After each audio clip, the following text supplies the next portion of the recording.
Good morning, ladies and gentlemen. We are starting up the live stream here in just a little while.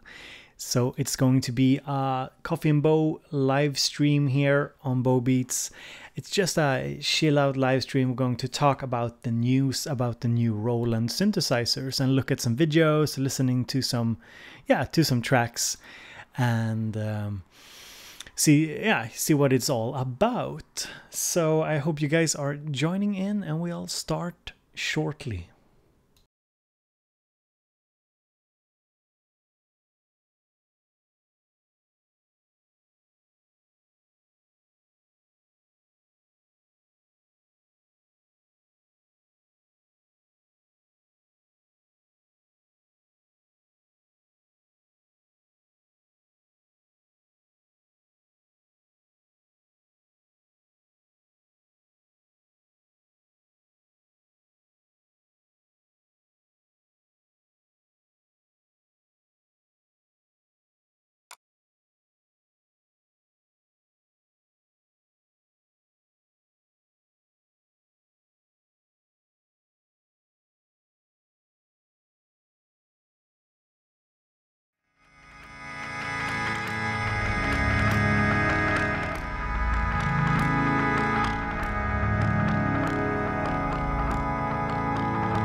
Good morning, everybody, or good, how do you say, good before lunch, depending on what time it is where you are at. So, leave a little shout out in the chat where you're from, what time it is where you are at.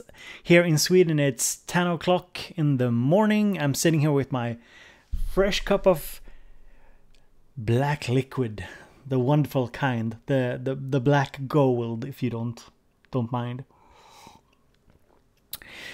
And the song we just heard was one of my upcoming releases. It's kind of this ambient tune. And today we are struck by the news that Roland are announcing 3 new exciting products. And I thought we should just, chat a little bit about it, take a look at some videos, listen to some sound clips. I want to hear what you guys think about those news.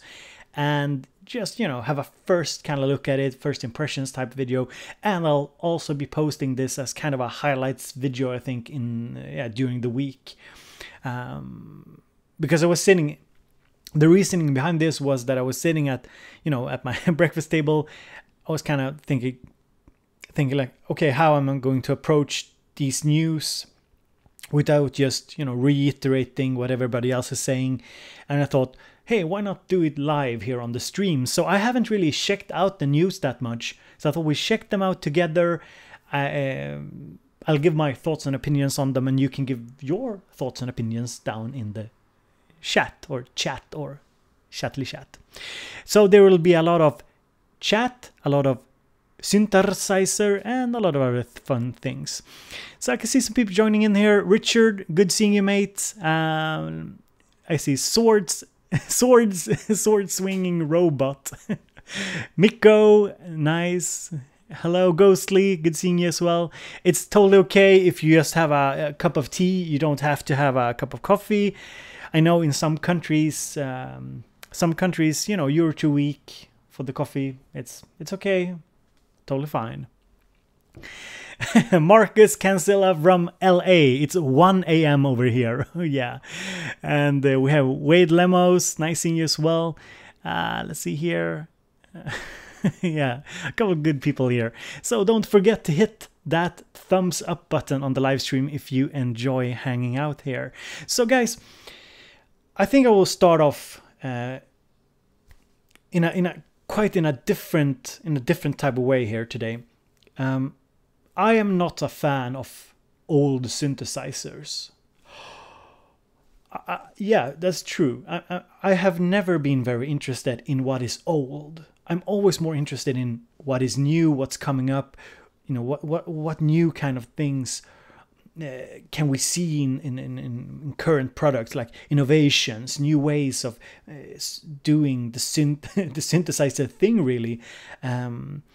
For example, one of my favorite plugins is the Polyplex from Native Instruments. I don't think it's Native Instruments who made it, but I really like the innovative way you can shape sounds randomly in that synthesizer, and I would love like a hardware version of that.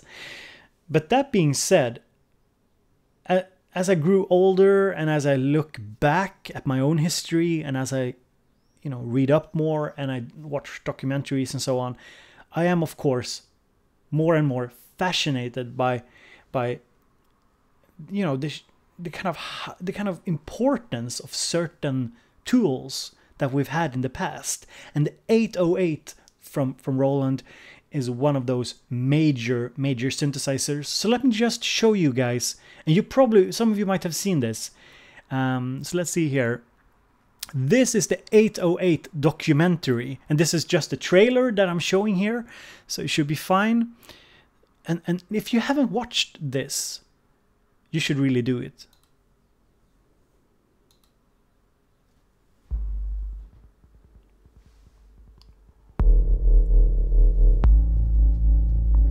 Dance music in that early part of the 80s was really changing. The new musical movements, they come with new instruments. Your music gotta sound hard and aggressive. That machine just has a magic button on it. It redefined music. Techno pop, house, your Miami bass, your Rio, your Valley funk, and even faster with the drum and bass. Planet Rock sort of just did something else too. We had never heard anything like that before. That bass had so much punch and so much force. What's the bass line of Planet Rock? It's doom, doom, doo-doo-doom, doom. There doesn't have to be a tune. There can just be noise. It's time to chase your dreams. Up out your seats, make your body sway, socialize, get down, let your soul. Won't you shake it now? Go ladies, it's a living dream. Love, life, live, come play the game. Our world is free, do what you want but free. The rhythm of an 808 has its own internal groove. Any record that's made with a real 808 has a certain feel that you just can't reproduce. You see the speaker going.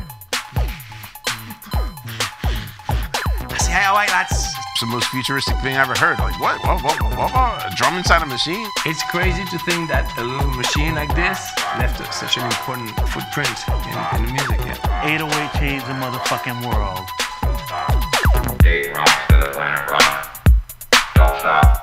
Right, so this was the trailer for the 808 documentary. If you haven't checked that documentary out, you should really do so. It's really interesting. Like I said earlier, I'm not a big fan of old synthesizers. I'm not really a big fan of retro in life in general. I think history is hugely important, but I'm more the kind of guy who likes to look forward to try and understand things in a new way. And of course, there's no real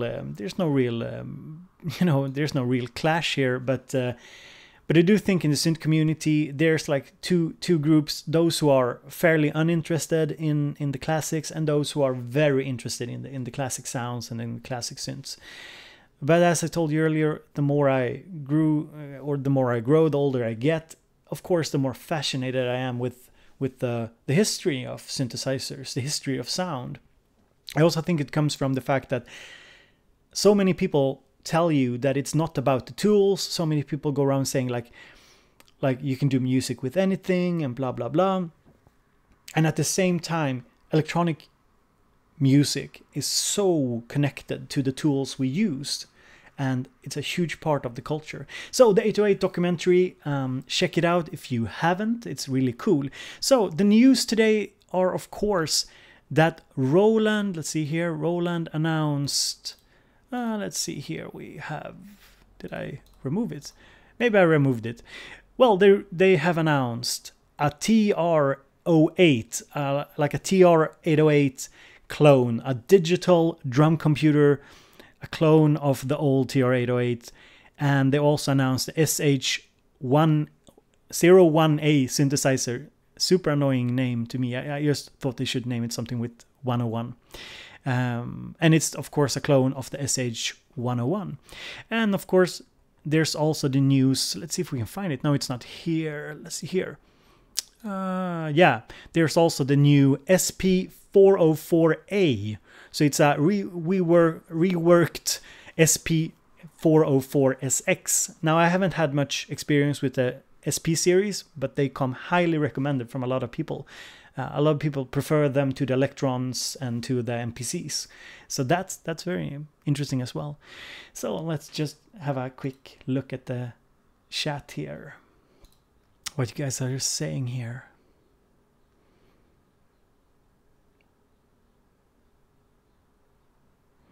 I see some nice people. Hello, Felix. Nice seeing you as well. Chandra says greetings from Cleveland, Ohio. Well, greetings back to you. Always good seeing some people from the other side of the big ocean. I see some people arguing back and forth here about the 808. And today, guys, today the internet will break because there will be so much posting about these new synthesizers. So that's cool. Andrew Brooks says, love Bambara. Yeah, I hadn't listened a lot to Bambara before I watched the 808 documentary, but damn, that's some old school stuff. So, and I see Mr. Breaker 101 says that the TR-09 was apparently using a slightly upgraded ACB emulation model over the TR-8, which made some say it sounded better. I can't say anything to that, but I can say that some of the news about these new synthesizers are that the ACB technology and the way these sounds are created should be different from the plug out series. It was in one of the news here, I think. I can't remember which one, but yeah, it should be different, slightly different from the other. So Aiden is hyping Behringer D. He's getting the D. That's good. So yeah, and the TR-8, the new TR-8 is not the TR series and the boutiques there are not sample based as far as I know. Or is the TR-8 sample based? I'm not sure. Is it ACB? It should be ACB technology, but I'm not sure. So let's see here. What are you guys saying? Noir, good seeing you as well.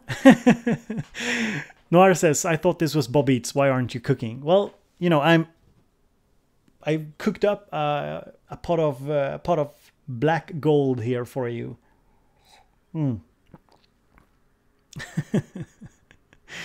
Jason, good seeing you as well. Nicholas says hello from France. Dan Preston, good seeing you as well.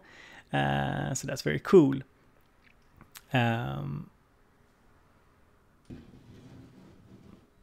So Aiden says, have you ever played 808? Is it as noticeably awesome as it's noted as? So I played it. I've used it. You know, I haven't used it on my tracks, but I've used it. I would never pay that kind of money for an old synthesizer. I say never, and you guys come back here in like 10 years and I'm probably this old synth grandpa and like, oh, look at my Juno 60, it's so amazing, you can't emulate this. I paid 1 million trillion Swedish funny money for it. But sure. Yeah, I've tried it, and I've said it before. I'm not overly impressed by the sound of. Well, I'm not overly impressed by pretty much any synthesizer, but you know, at least old ones, I think they are overhyped a lot of the time, and I think a lot of the reason why we think they are a lot better than newer, some people think they're a lot better than newer synthesizers, has more to do with nostalgia, certain types of sounds, or like placebo effects. So of course you can differentiate between different types of synthesizers. There's definitely quality differences, but whether or not something sounds better or worse, I mean, that's so much a matter of culture, current culture. Just look at how we went from super focus on the virtual instruments to the revival of the analog synthesizers, and then suddenly now we have this like trend that we are seeing more and more digital synthesizers, the FM synthesizers and so on, coming in again. So these are just preferences, maybe mainly, and I don't want to take anything away from the history of the 808. That's something different, because of course it's formed, it's been there forming so many of the genres and shaping so much of the sound. Just as with the 909s and the 707s and so on, and other synthesizers. But I am, you know, I can't see myself buying like a real 808. So let's see here. Andrew Brooks says, "Bo, you heretic." yeah, and kind of, you know, but the thing is, I approach gear, you know, I'm very mindful that what I think is cool does not have to do with anything objective about it. The history of the 808 is like objective fact that it's an important piece of equipment, but saying that the sound is unrivaled and all, you know, the artists going like, there's nothing like it, you have to work with it, you know, it's, to me, it's those kind of objective statements about subjective things that are kind of hard for me to swallow. It's like saying you have two good wine and you're saying like, yeah, this one here, it costs more, it's definitely better. This is the better wine. And there's studies showing that even, you know, people that are really good at wines have problem differentiating between different fine wines. Of course, you can differentiate between something that is really bad and something that is supposed to be really good. People can often reliably do that, but it's very hard to set a price tag and kind of value two things that are equally very good. So I think that's I think some maybe can do that, and often it's like when you do the blind tests, it's very strange as well. So because blind tests often, you know, one sound at a time, and that's not very realistic either, you know, in a mix and everything. So yeah, that's just some thoughts on the matter. But of course, you know, we have all the news here. We have a lot of news. I can see the chat is going crazy. Rancy, good seeing you as well. We are chatting about the TR-08 and the I say it wrong every time. The SH-01A. I mean, it's not rolling off your tongue, is it? Couldn't you have to call it like the Boutique 101 or something? What's up with these Japanese manufacturers? It's super annoying. So let's see here. We can just have a look at some of the videos. So here is the Roland. Let's look here. Here's the Roland video about the TR-08 Rhythm Composer. Let's check it out. Boutique. Ooh, TR-08. I got the right hat on today for this. This little TR-08 sounds really good. I'm very impressed. It's even more futuristic than my original 808. It's so instantly recognizable, yet every time you turn it on, you can do something completely different with it. I think it's incredible because it's compact, and at the same time, it still has that analog sound, and it still gives you that hands-on feel, so you don't feel like you're working with something that's digital. You feel like you're working with the actual analog. That hands-on feel, if you have really tiny hands, like I do. Kind of groundbreaking. This is amazing, man. You've captured really the feel, and I mean even the feel, not only the sounds of the classic TR-08, but also just the way this feels, man. Just the metal on here, the colors. I've been living with the original TR-08 for almost 20 years now. I'm so used to the sound of it and exactly what it can and can't do. And despite no two TR-08 sounding the same, I can honestly say that in a blind test, I wouldn't be able to tell a difference between the TR-08 and the 808. Nothing would resonate the speakers like the 808 kick opened up. Whether you heard it in your car, whether you heard it at the house, whether you heard it in the club, it sounded huge as hell. I don't know if I could curse, but it sounded crazy. It didn't sound like a real drummer. It was electronic, it was techno. You can have any kind of drums in the world, but you gotta have an 808 kick in your record. When you open it up, that's the game changer. The TR-808 was the foundation for all of this music. It was something about that bass drum that you can open and decay, and it was like it was no other machine that you could get that sound with. It's just some of the best drum sounds you could get, especially for that could cross over to all different types of genres of music. What really makes the sound of the TR-8 so unique is a special crispy hi-hat, and you got to think the snare. The snare was no joke too. It's all of the original sounds. It's the original sounds. Like, I know the sounds. I know every last one of the sounds. In this kind of era of everything being USB and obviously portability and the processing power that we have currently, it's really important to be able to like integrate a classic instrument or a classic sound into a modern setup. The most profound thing is just how well it sounds like the original, yet interfaces in a way that obviously the old stuff just, you know, it's not practical. It's easier to program a drum machine on the actual machine. It's step programming. It makes it tighter in a way because you can't make a mistake. I think that you're gonna see a lot more creativity with that classic sound. If I was brand new to the game and just started producing, and I heard the 808 and I heard the TR-08, I would actually buy the TR-08 because it actually sounds better. We already know this is going to be money every time. Or he would buy it because it's not that hella expensive. This is my new favorite here.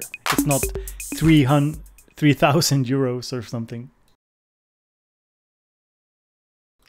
All right, so that was one of the Roland videos about the TR-08.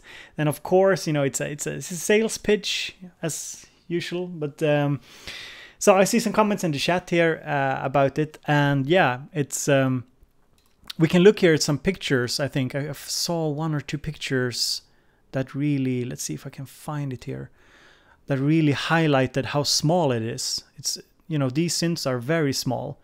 Yeah, you can see here on this let's see here on this picture here. You can see the size here. It's really not a big synthesizer, and it's like with the same with all the boutiques.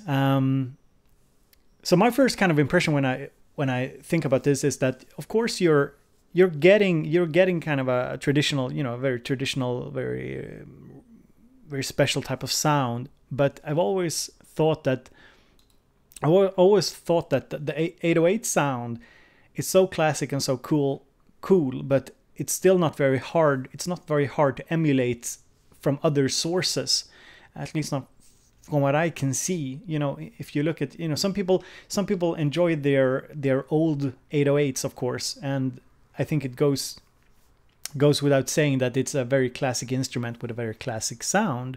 And of course, every 808 might sound a little bit different due to the fact that it's analog and it's old, so the sound might have been changed a little bit over time. But at the same time, the kind of 808 feel is not very hard to emulate as it seems. I mean, I know a lot of producers out there use samples, they use, you know, soft synths and whatnot to emulate, and it doesn't seem like people are, you know, there doesn't seem to be this big movement where people have to have the original 808. It doesn't seem like very complicated sounds to emulate, really. If we can emulate big synthesizers with tons of parameters and tons of variability, it doesn't seem that very hard to emulate. So of course, I could definitely understand if these guys were talking about how the TR-8 sound, or TR-08, is it called that? Let me check up the names. It's so confusing, all the names. But this new boutique, that it sounds similar to the 808, and I can definitely see that. It shouldn't be that hard to kind of emulate. So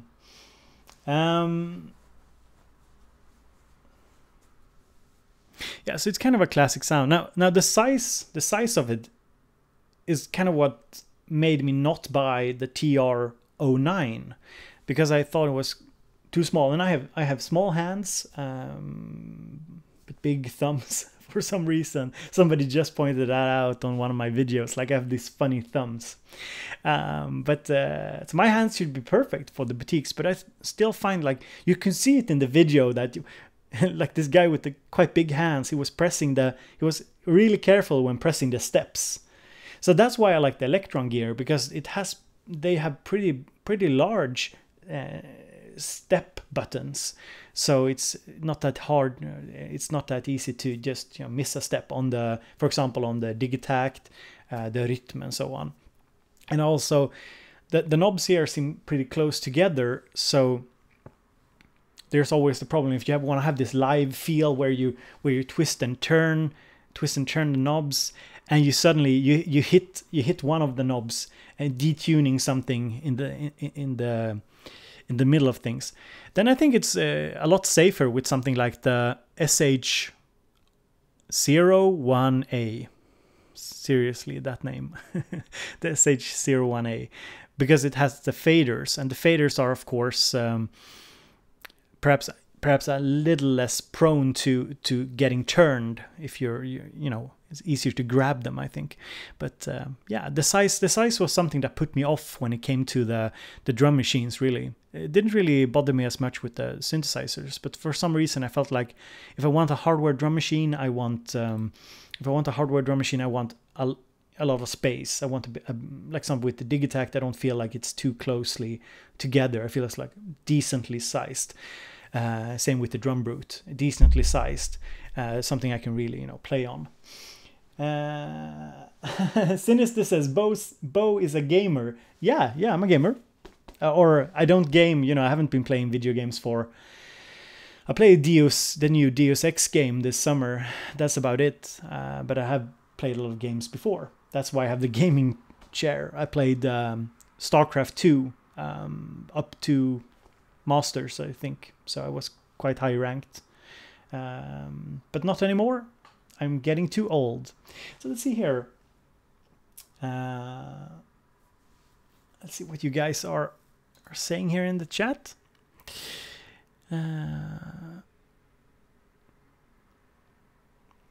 Discophone, good seeing you, mate. We are talking about the TR-08 and the SH-1. I say it wrong every time.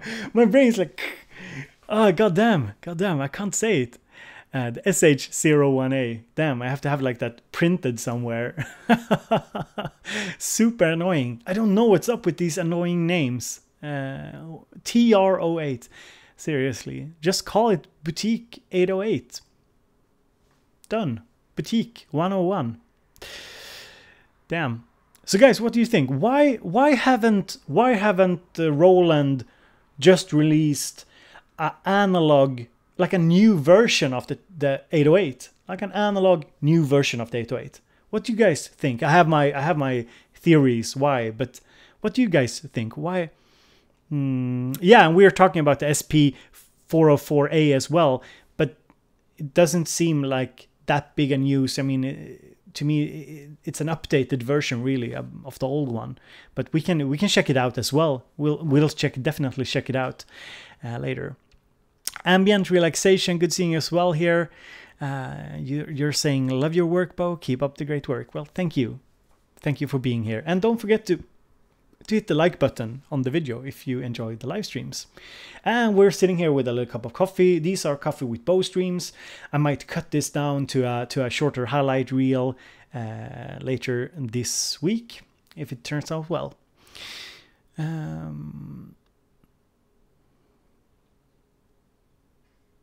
So I have we have some thoughts here in the chat here about why Roland aren't releasing their like the TR, like the 808s and their old synthesizer in just updated versions. So Ramsey says that they seem to be still trying to prove themselves that their digital ACB code is just as good. Yeah, I think that's one big thing. Looking at from a company perspective, they have devoted so much resources into this lineup.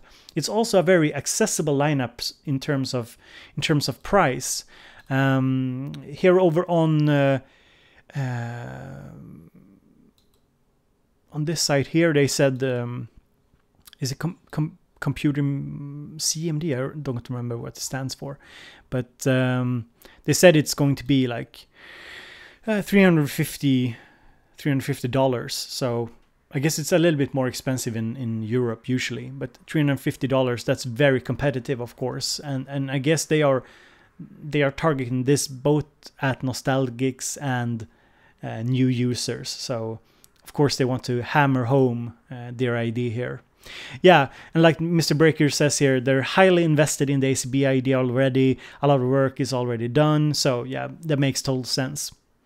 Yeah, and Piotr says that it's easier and cheaper to do with their digital engine than to do fully analog. Yeah, because it would mean new parts and transistors. And of course, and to add to that, yeah, Mr. Breaker, the boutique 808 is like printing money. Yeah, I agree. It's yeah, it's sort of like that. And let's see here.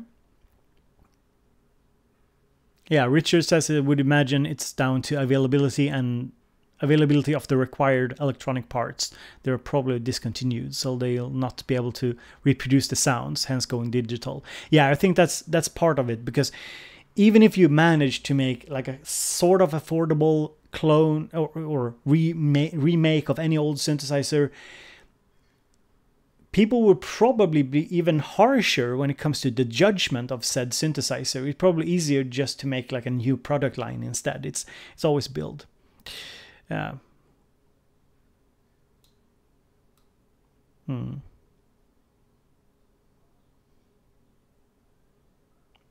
Yeah, Aiden, I agree with you as well.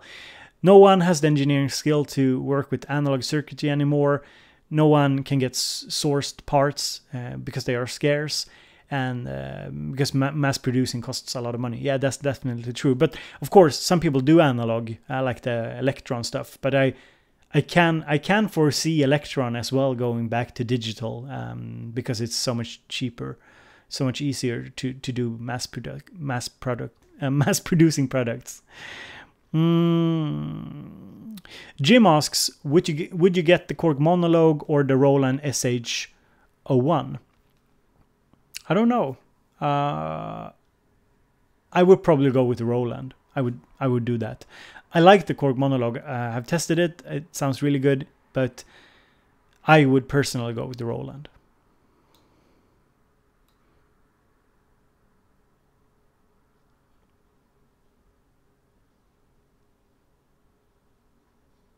And Joseph says, why no companies do analog anymore? Because digital is better. Well, I guess that's up for grabs. It's people have difference of opinion there, but yeah. Noir says, Bo, the live stream setup interface looks and sounds really good. Well, thank you. I've tried my best to get it to work properly. Wade asks, Bo, do you buy all your equipment or do you get sponsored? So I'm not sponsored. Oh, it's kind of hard because there's differences in terminology. So basically, I buy a lot of my gear. Like I think like 70% of my gear I bought myself. Then I get review copies, and I get to keep some of the review copies as well. So it's very, very, varies from deal to deal. And sometimes you get a discount as well. Like most companies have artist discounts if you were working with a company, if they, they like your stuff.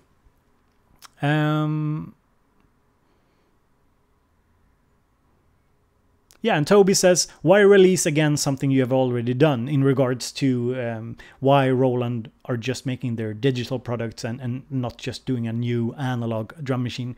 And I think that's a very good argument as well. So that's... Matt asks, hey Bo, sorry if you already answered this, I just got here, but what do you think of the Behringer Model D now that comparisons are out and sounding quite decent?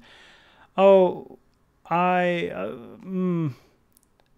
let me be controversial here. So it seems like most people have seen the comparison between the Model D and the Behringer D, and it's a YouTube video. So how good are YouTube videos when it comes to determining the feel of a synthesizer? I lean towards not so good. I lean towards take it with a grain of salt. It's also made by a person who is biased, in the sense that there are probable cause to believe that he's not out to shame the Behringer D. He's not out to prove that it doesn't sound as good as the Model D. So I also take that with a little grain of salt. I think the Model D sounds really good. I don't have any issues with the sound, but here's my simple philosophy. When I listen to something like my Moog Sub 37 and I compare it to any Moog clone that like virtual instrument I got in the computer, it's not that the clones sound bad. It's just that when you start tweaking the Sub 37 and when you start running it through things, I just find the sound a lot richer. If it comes through in a mix, I have no clue. I haven't blind tested it, but I do think there's sonic difference for sure. So when it comes to Model D, it's very hard. But then again, the Behringer D is so well priced that I don't really think it's interesting if it sounds as good. I mean, if it does, it's amazing. But if it doesn't, it doesn't really matter, because it's not priced like a Model D. So it would be like saying, I have this really fast cheap car and I have this really expensive but a little faster sports car. It wouldn't really make sense, because it's so different in terms of what you get for your money. So it's like with what we're talking about here with the TR-08 and the older 808s. Some guys in the video we saw they said, like, if I'm going to buy something, I would buy the new boutique 08, not 808. And it goes without saying, because the 808 is so much more expensive. So of course the price difference would not make sense to most people in most scenarios. And I mean, you guys and me, most of us are enthusiasts, hobbyists or enthusiasts, or somewhat professional in what we're doing, most of us. So for us, the price difference, even if there are sound differences, doesn't really matter when it comes down to it. So that's kind of my point here. So that answers the question, Matt. I see a lot of interesting discussion here.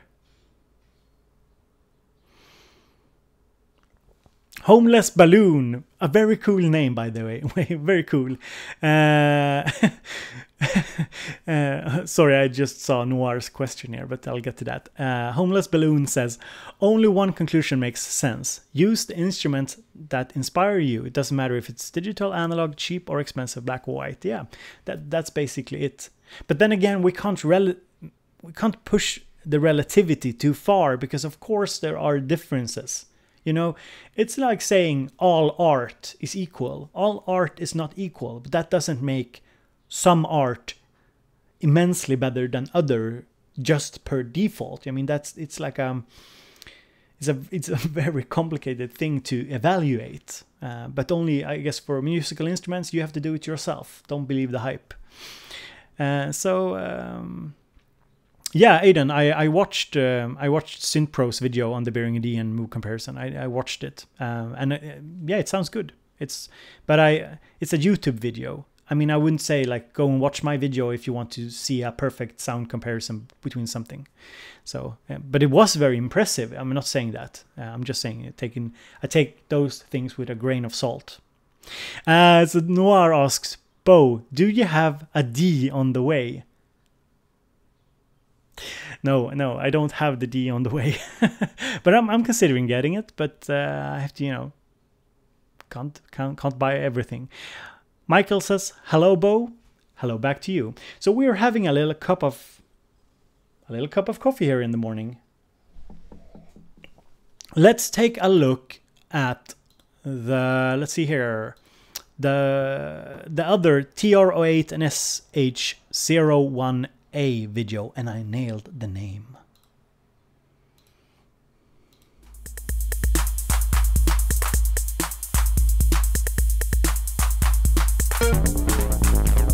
Hi, I'm Matthew Johnson, and we're here at Freedom Engine Studios in Berlin. And we are doing the shooting for the new release of the TR-08 and the SH-01. I kind of started with Roland equipment, I think it was in 1986, I started getting my first stuff. I moved into the analog realm and kind of got all of the stuff that you see in here in the mid-90s.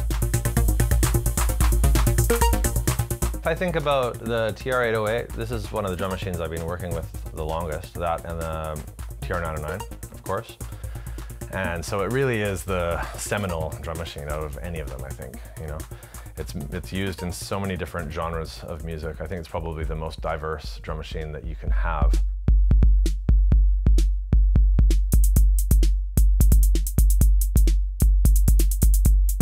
The new one has all kinds of new functionality. The sub-steps, you know, which are great.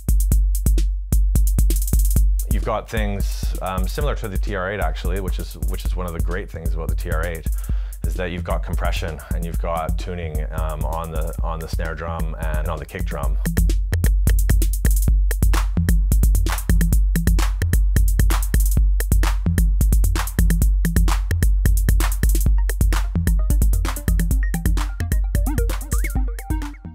The SH-01, that was one of my first analog synthesizers.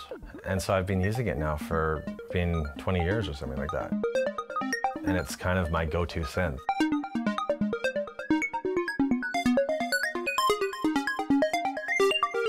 The new SH-01 versus the SH-101, of course there's lots of differences, but there's lots of similarities as well. All of the sliders and knobs and functions of the old one are there. But it goes beyond that. It allows you to do things like having polyphony or chord memory, these types of things, unison mode.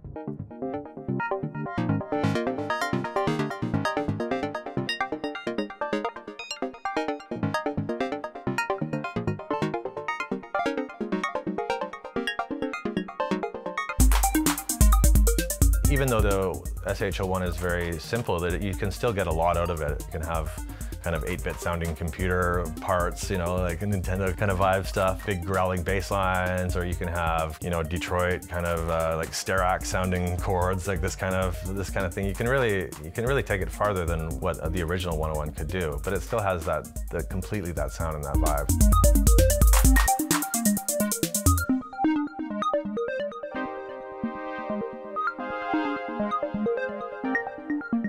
The combination of the two units, the TR-08 and the SH-01, they work hand in hand with each other.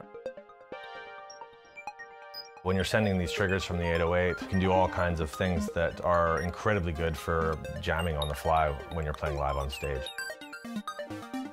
Really utilize both worlds. It doesn't matter what situation you're in. If you're in a small live setting, a big one, if you are in a DJ setting and you've got your computer and you want to do some jamming on the side, they work great.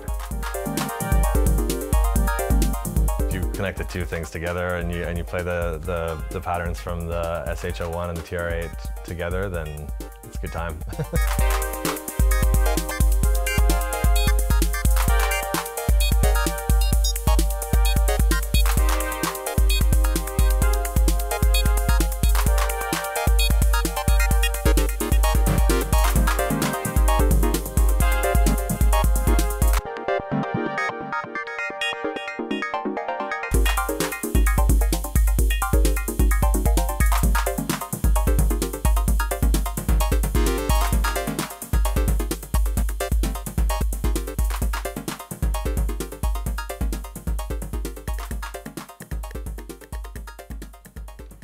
Alright, so that was the second demo from Roland that they published here on their website here about the TR-08 and the SH-01A, and I'm nailing the name better and better.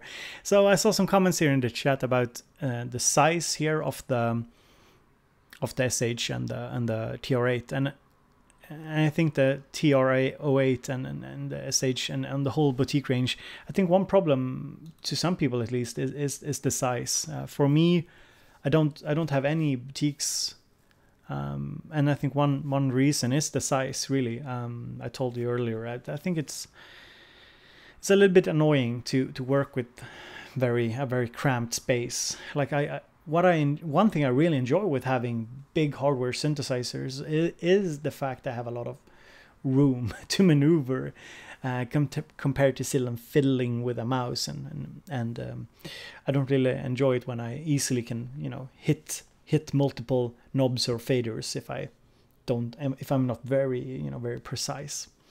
And I think some people can relate to that, and yeah. So if you're new here, we're talking about the news that Roland has announced 2 new synthesizers, the TR-08, a clone of the 808s with the ACB technology. They're basically it's not sample based. It's, if I understand it correctly, it's just digital synthesis.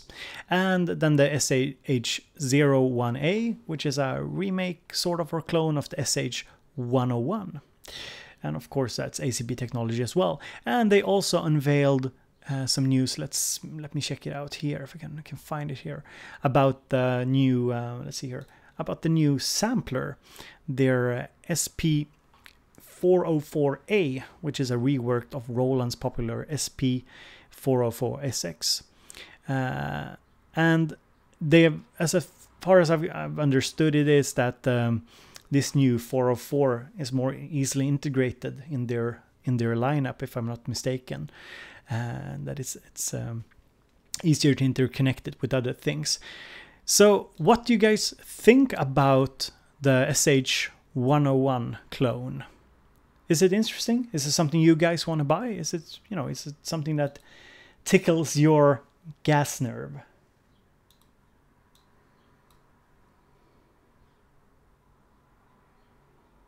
I can see Hiroko says that the 09 is hard to tweak quickly, and yeah, that's kind of, I think you could see it pretty clearly in the video we were looking at.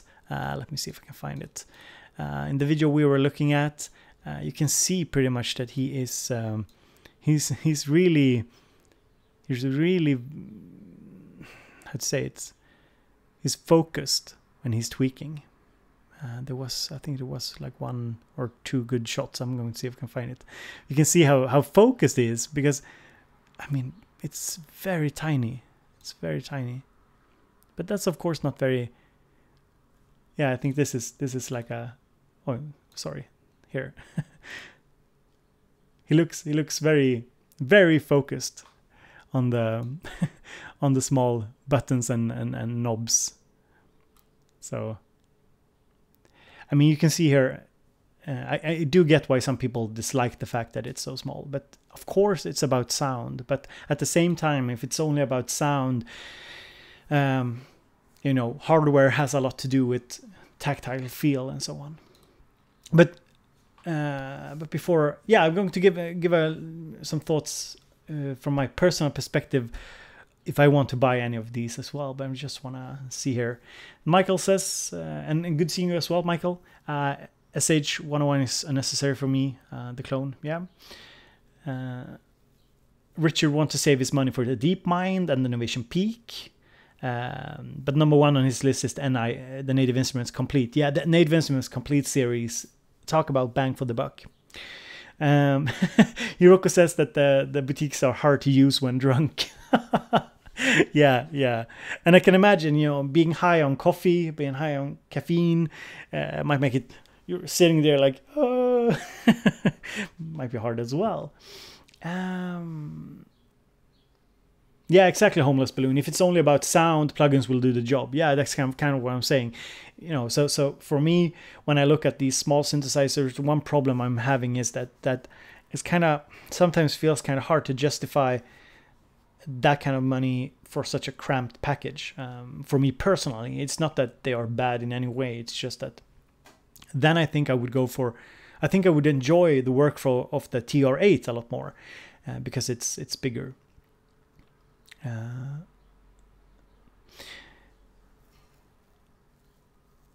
Jigawig, good seeing you as well. Wish they would stop releasing stuff. I still need to learn how to properly get the best sound out of what I already have.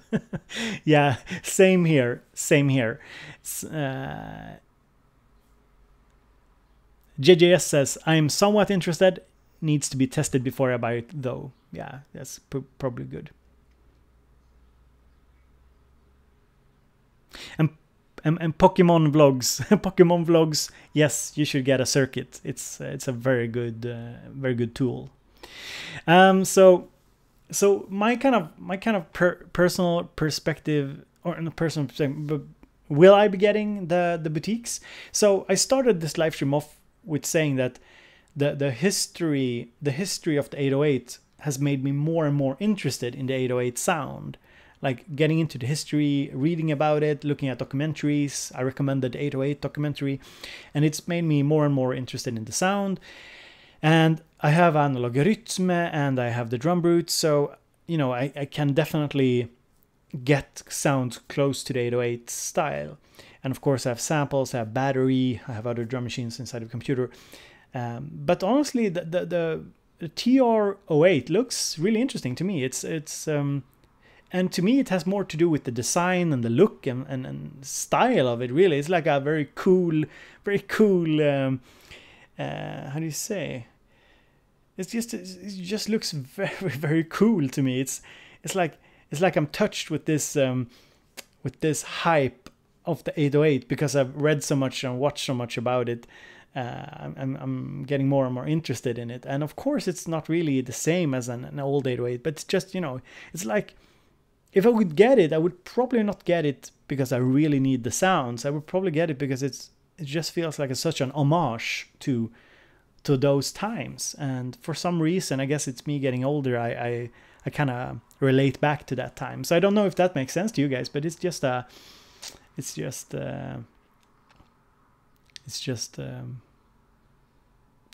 I feel about it. Michael says that I just realized today was the 808 day, the 8th of August. Yeah, that's very cool.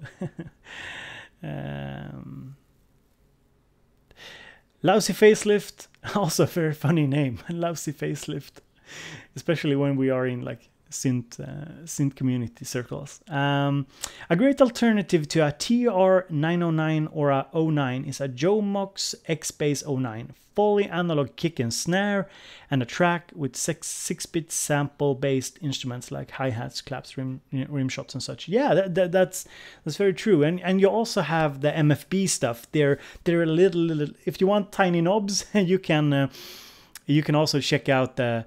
Let's see here, the MF. What's called the MFB Tanzmaus. The Tanzmaus. Let me pull it up here. So let's see here. So yeah, you have the Tanzmaus, and there's also, isn't there a Tanzmaus Lite as well? And I think those are, if I'm not totally mistaken, you can correct me in the chat if I am, but those are semi-analog, semi-sample based type deal. And of course, there's the bigger one as well, the MFB Tanzbär. But they are also kind of cramped. You know, they are not big in terms of size, but they are very tweakable, very accessible. So those are interesting alternative as well.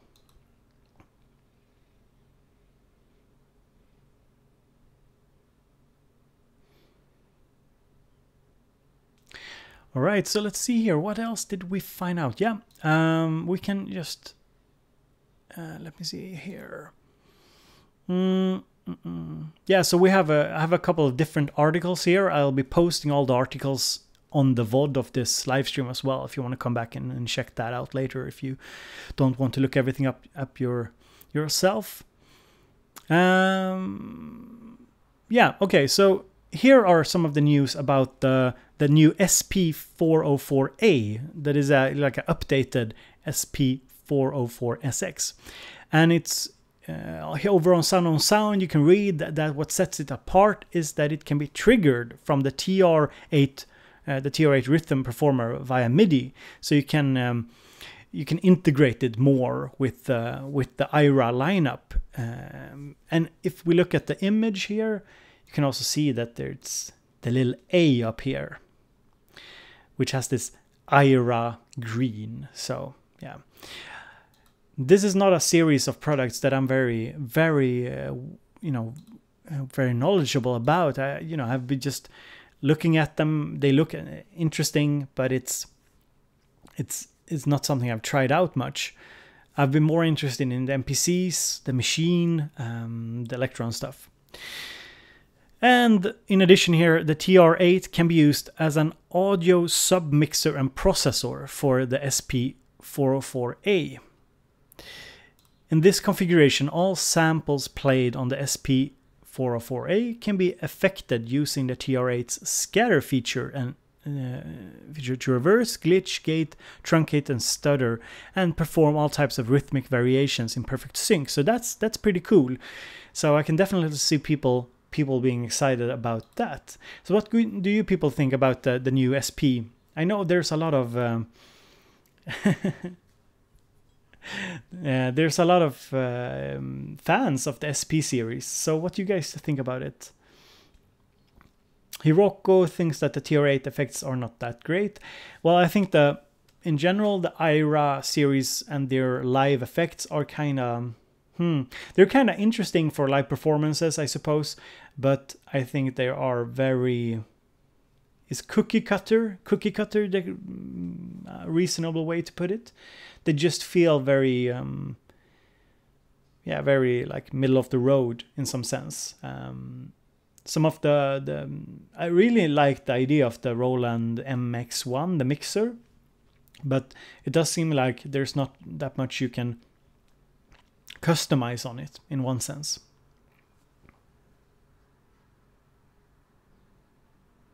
Ghostly says, the irony is that the effects on the SP-404 sound terrific. yeah, I've just heard good things about it. Yeah, Rancy, yeah, I thought so too. It didn't really seem like a very big update, really. And yeah, I think the MX1 is very cool as well. It's a very interesting product. I wish more would do something like that, where you integrate a mixer and effects and so on. But I also think that for different type, it depends of course what you want to do. But being able to customize effects and customize the sound of something is, at least to me, quite important. And it does seem like the IRA lacks in that department.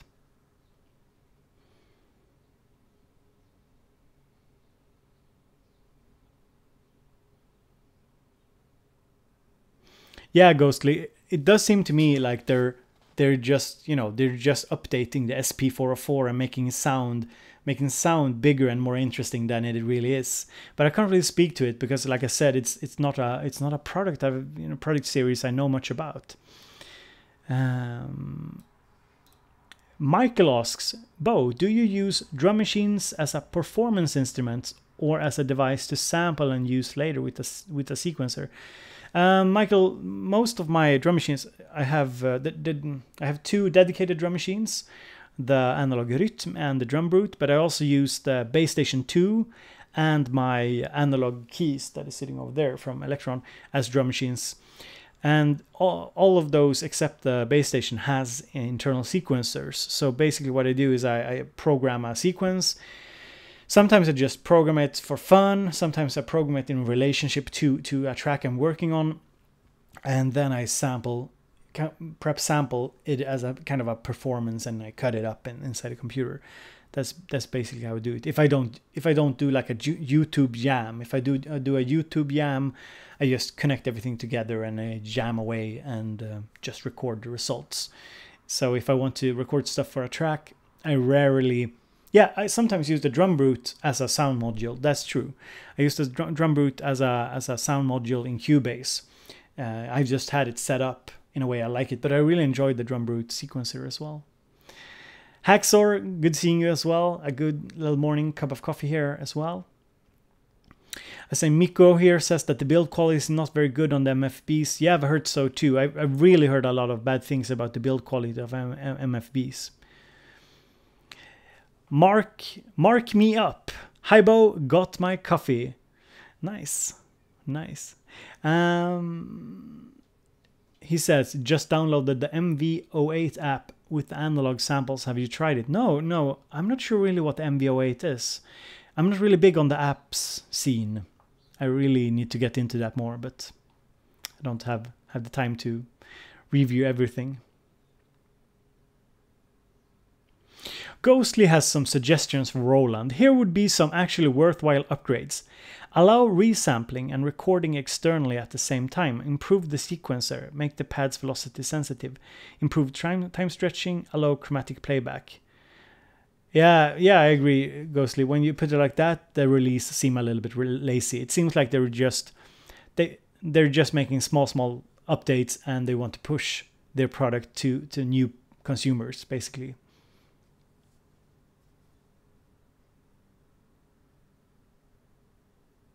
All right, JJS says that reverb.com has some really good videos. We can check it out as well. Reverb.com, let's see here if they have some good videos here on these products. Let me let's see here. Suppose.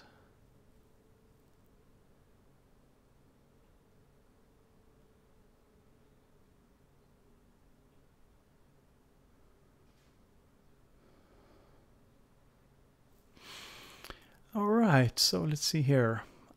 Here is a news post over on reverb.com if you want to check it out. So, all right, we can check out Reverb's little video here.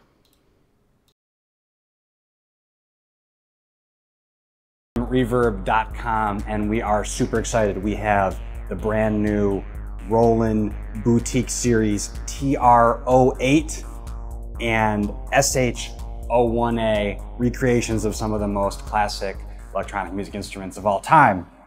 Let's just hit play and start jamming.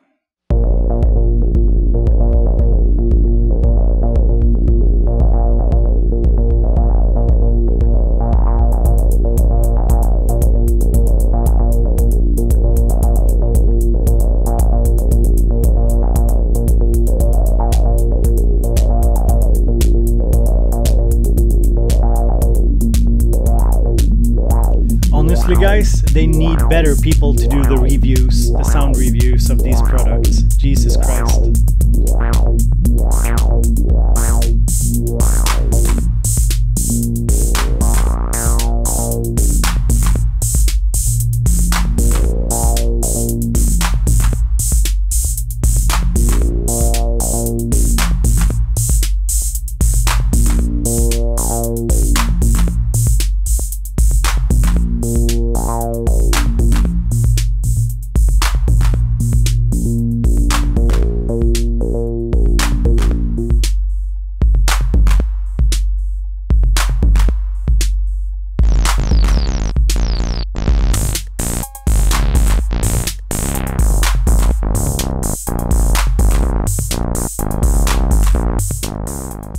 These things sound really authentic, super fun to play. If you're interested in more, we've got full demos of both the 01 and the... Alright, so that was the Reverb, one of the Reverb videos from reverb.com. You should check them out later if you want to. And yeah, I kind of... These demos, yeah, of course they are like first... Honestly, guys, the problem I have with most of these demos is that it's so much about like showing how old school it sounds. It just gets, you know, it gets kind of boring to me. It's yeah, I'm not really, you know, I don't get, oh, whoa, wow, look, oh, that distorted bass drum, ooh, like, maybe not. So that's, yeah. Jason Yates, good seeing you as well. Good seeing Vox. Lost System, very good seeing you as well. Let's see here. Ranzi had to go. Good seeing you, Ranzi. Comrade, good seeing you as well. Ronan, good seeing you. Don, good seeing you as well. Nice, Don, that you got the Minilogue. The Minilogue is cool. The thing I like with the Minilogue, for example, is that it has kind of an old school sound, but it does also have this kind of character that is kind of strange. You know, it's kind of hate it or love it. It's got this kind of metallic, almost a little bit brittle, broken down sound. I love it. It's very cool. I don't have anything that sounds remotely close to it in terms of the kind of sounds you get out of it. So yeah. Jigwig, you gotta go work. Goddamn, gotta go work. I'm at work now. I'm at work, baby. Yeah, that's actually true. Rephaser, good seeing you as well. Very nice. You guys should go and check out Rephaser if you haven't. Rephaser, I didn't play his song on my review stream, but Rephaser does really good music. You know, a lot of the YouTube channels like mine, for example, when we demo stuff, when we play the jams, it's not that really well produced, but Rephaser got some really well produced stuff. So just click his name or YouTube search for Rephaser and check him out. Definitely a good guy. Sem says, Bo, I just tried your package. Great job on those. There are some very useful stuff in there. I suppose you're talking about the Minilogue patches. So if you didn't know, guys, I just released I can show you my sound pack for, you're probably aware, but if somebody here isn't, I just released my sound pack for the Korg Minilogue. It is, let's see here. It is on selfie.com/bowbeats, and it contains 100 new sounds for the Korg Minilogue. And yeah, Sam, very nice that you like them. And I just posted a video with 100. I think it's 100 or 101 the demos of all the sounds is posted on the YouTube. So if you want to check it out, you know, it could be inspirational to check it out, just even if you don't own a Minilogue. It's me, 100% Minilogue and 100% lousy keyboard action because I'm not good at playing live. Definitely not my cup of tea, but I thought it would be funny, you know, just record a little snippet of all the sounds. So really happy that you like it. Accurate Beats, Bosse Boos. Yes, hello Accurate, good seeing you, mate. I hope you're well, hope you're recovering from the pneumonia and that everything is good with you. Good seeing you. Haxer says, thanks for awesome stream, Bo. Thank you for being here as well. Vox asks, would you say the Minilogue can do warm sounds? Need some lush pads? No, the Minilogue is not for lush pads. Definitely not.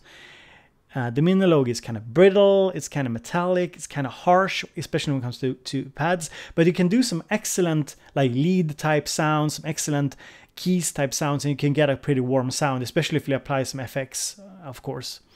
And it got a very crisp sound, just like Mark says. And it can do pads, but I wouldn't say like lush pads. That's not the kind of sounds I think you'll mostly be getting out of it.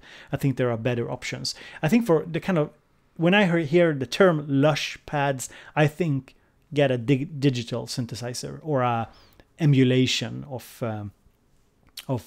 something else. Oh, and Sinister says, check out Adam Borsetti's channel. Yeah, I think I have. Let me just check here. Adam Borsetti. Yeah, I'm quite sure I've seen him, but I'll sub up to him and check it out. Check it out later. Yeah, I've seen this guy. Yeah, does some interesting stuff. Very and of course, you know, okay, thank you, Sam. I mean, people love different types of sounds. I go where my heart takes me when it comes to sound creation. I just do it. We can just Yeah, Sinister. I've heard his Vangelis stuff. That's why I remembered it. His, you know, he doesn't he does some really good stuff. I'm not sure if he has processed the Minilogue though, because the thing is, if you process the Minilogue, it can of course sound a lot richer than it does natively. So that's we can take a quick listen to some of my sounds, just if you guys haven't heard it. You probably have, but let me do some shameless self-promotion here.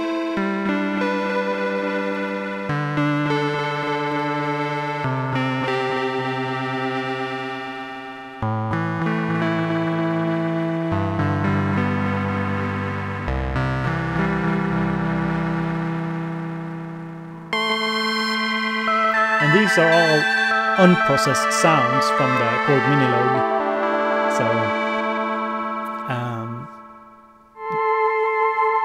So of course you have to kind of imagine that you can add a lot to the sound in terms of reverb and delay and so on. And why I'm pointing this out is because of course you can make any synthesizer sound like cream and butter and wonderful if you put on like a grand of expensive effects on it.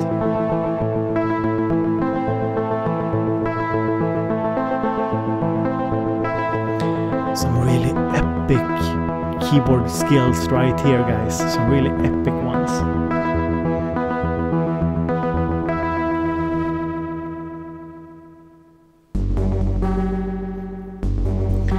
I think the philosophy behind this pack for me was to try and create something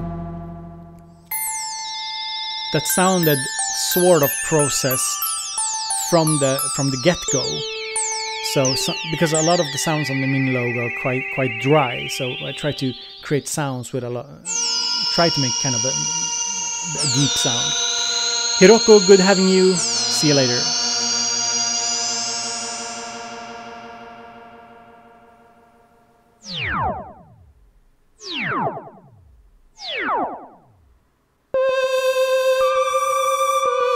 Like this sound here. I try to create something, a sound that a bit lush.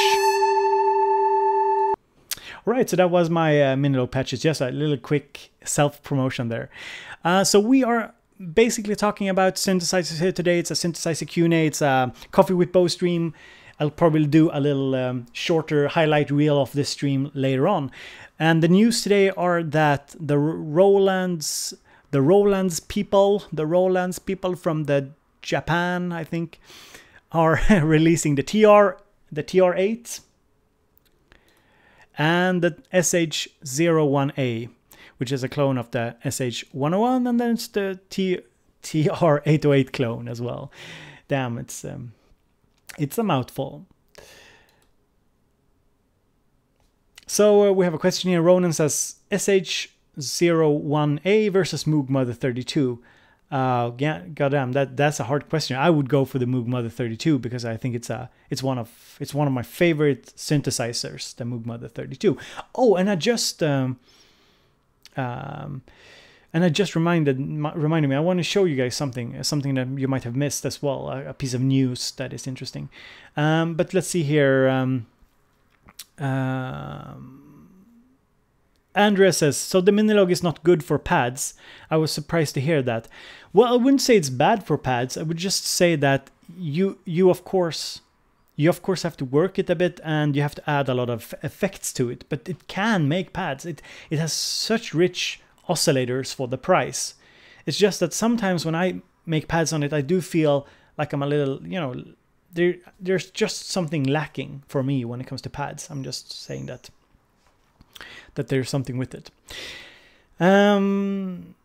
Refacer says, I would love to have all these boutiques just to play around with like a kid. That's it. Yeah, that's sort of like me as well. I just want to stack them. I want to get one of those synths and wood stands, like tiered, and just stack them together and just have, it's like with the Volcas. It's a lot of fun, but the Volcas, my Volca keys, it's not getting a lot of use, to be honest.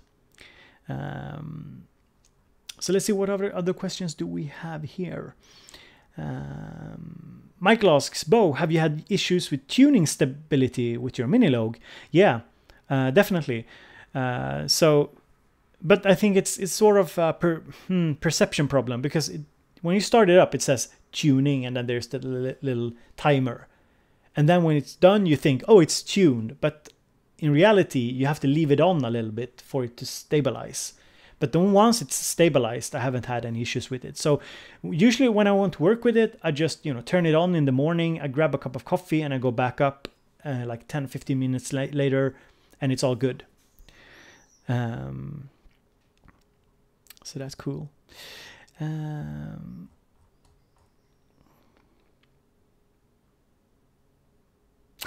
Sinister says, in your kind of setup, Bo, I'm not surprised that the little Volca keys is being ignored. Yeah, I know. It doesn't have anything to do with the Volca itself. I'm actually working on kind of a review for it. I haven't reviewed it. I don't know why. And I want to do that as well. So, and yeah, I was thinking about, let's see here. Did we have... Yeah, let's check out reverb.com's and their TR-08 video. Goddamn, it's so distorted. All right, so we've got the Roland TR-08, which is a pretty spot-on recreation of the fundamental 808 analog drum machine. Sounds huge, a lot of cool features. Let's get to it.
Alright, so that was another video from the reverb.com series here about the TR-08. And this is a little coffee with the bow stream here. I usually try and live stream at least 1 or 2 times a month, and I want to do it more as well over time. My idea is to have some kind of schedule, but with schedule comes pressure, and pressure is not fun. So yeah, I'm thinking about it. And on the coffee streams, we basically hang out, drink coffee, talk about synthesizers, talk about our strong feelings about it, and we try not to get upset at each other. So that's pretty much it. And today we have the news that Roland are releasing 2 new synthesizers and a small update to their SP lineup. So it seems very interesting. I'm just going to check Twitter here and see what kind of noise is coming out of Twitter today. Let's see here. Okay, Sonic State has something here, but I think it's the same old Roland video, I suppose. Let's see here. Yeah, Sonic State is up to date, adding some. Yeah, we can check some of the specs here as well. Let's see here. So this is what Sonic State says about the TR-08. Ultra compact recreation of the legendary TR-08 drum machine. Yeah, it retains the sound, character, blah blah blah. Hands-on, blah blah blah. It's got added compressor, gain, tune, and pan for selected instruments. It got the same, old school programmable step and tap right modes. The sequencer has 16 steps with 16 sub-steps for detailed patterns and rolls. So that is cool, being able to do a little more detailed drum patterns. Yeah, I got a LED display. Got 10 separate outputs via USB audio. So that's something I enjoy a lot. When you have the option to multi-track something over the USB. I think that's something I would like to see implemented much more. It's because it frees up slots on your sound card. It does make it easier to use it together with a more VST heavy rig.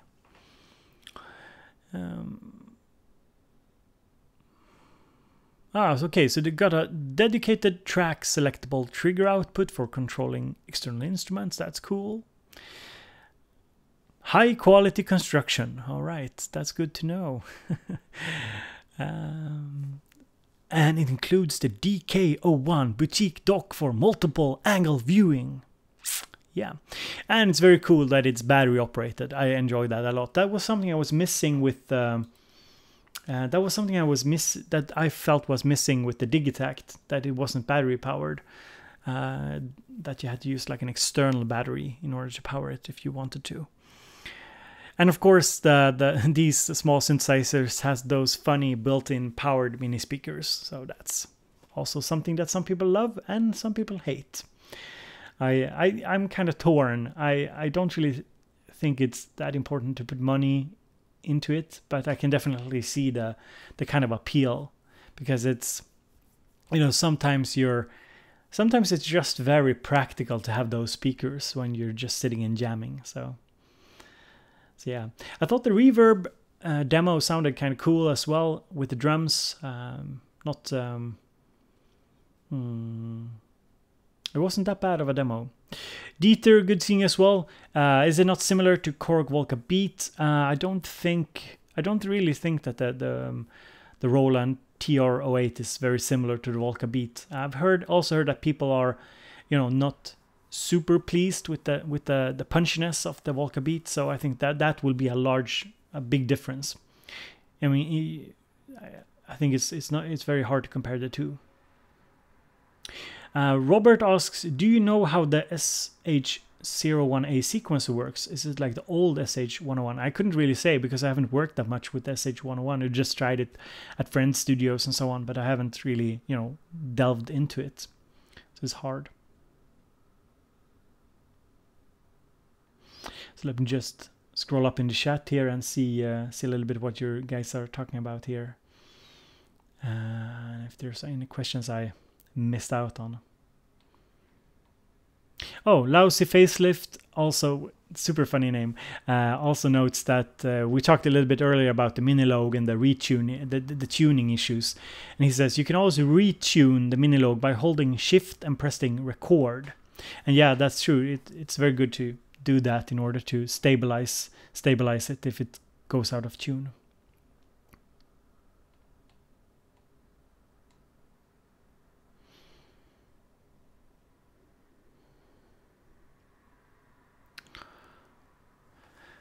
So guys, I hope you have your cup of coffee. Where are you guys located at the moment?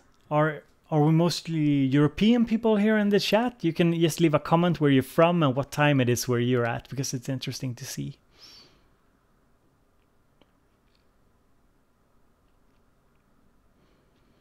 Voxhaven points out that the new SH-01 clone has more features in the sequencer as well, and mono, unison, and polyphony with an ARP and hold to. Yeah, it seems like they really added to the SH-101 style here with some cool added features as well. So that's badass.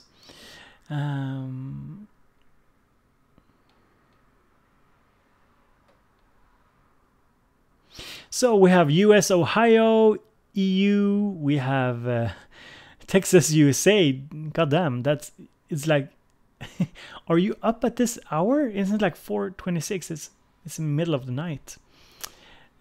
Switzerland, California, South Yorkshire, UK. Robert says that he just wrapped up a long jam on the modular and he is unwinding before sleep. That's cool. That's cool. I am sort of gearing up for a day of work, hopefully, or this is part of my work. Malmö, yeah, Malmö is probably the same time as me.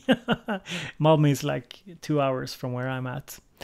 Netherlands, Germany, guten Tag, ja, wie geht's? Ich gehe gut, ich gehe sehr gut, ich gehe sehr gut. It's a joke I tell my grandmother. She's from Germany. Yeah, Dev, if I understand it correctly, the SH-101 should be able to work somewhat polyphonically, if I'm not mistaken. I haven't seen it that well tested out though. Vox says 5 a.m. I'm playing Pokemon and ranting about Roland not using VCOs. yeah, it's very cool, you know. Yeah, exactly. 4-voice digital polyphony. Now exactly, yeah, I mean that makes sense. I mean, why make a digital synth and make it mono? Is that a thing? I don't know. I mean, I can understand the kind of old school vibe with a mono digital, but to me it makes little sense because it shouldn't be that difficult to open it up to some polyphony. So that makes sense. It makes it more versatile, I suppose. That I guess that's that would make, I mean, making it 4-voice polyphonic should really open it up to a lot of new use cases, shouldn't it, compared to the old ones? Yeah, yes, and I know the Boutique A01 is a digital mono, but the A01, isn't it supposed to be like it's not really marketed as like a powerhouse of a synthesizer. It's marketed a little differently, isn't it? Yeah, I know there's a lot of digital mono synths. I just meant that when you're making like the SH-101 clone, and if you want to, I think it's a pretty smart idea to, like, they market it now, so it opens it up a little bit.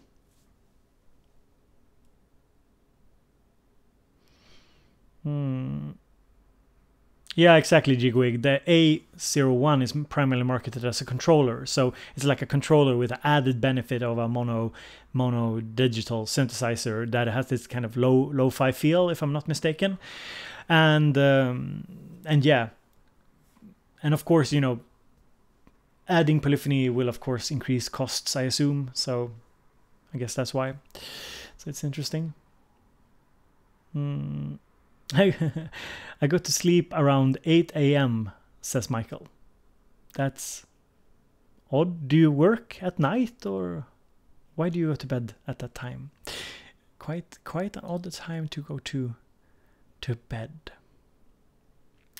So let's see here. Yeah, I was checking out Roland's Twitter. Let me go to Roland on Twitter and see what else has been posted. So there's of course a bunch of posts on these news as well. Guys, did you find any cool SP404 demos? I couldn't really find that many that I thought were kind of interesting. I thought most of it didn't really show anything that I found. You can just tell me the source, like if you think you saw something that is cool.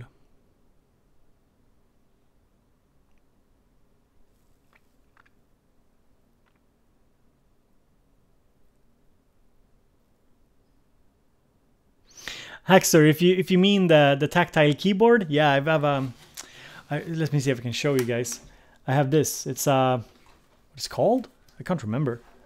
It's a Quickfire. It's a gaming keyboard. It's a mechanical keyboard. I used to game a lot a couple of years ago. So yeah.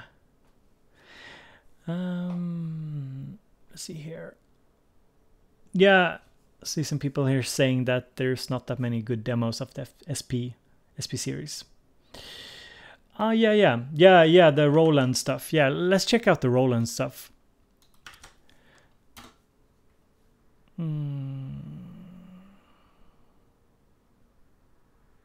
Alright, so here is a Roland SP404A and TR-08 performance.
Yeah, guys, seriously, we need to make a petition to make a little bit of better demos of these tools.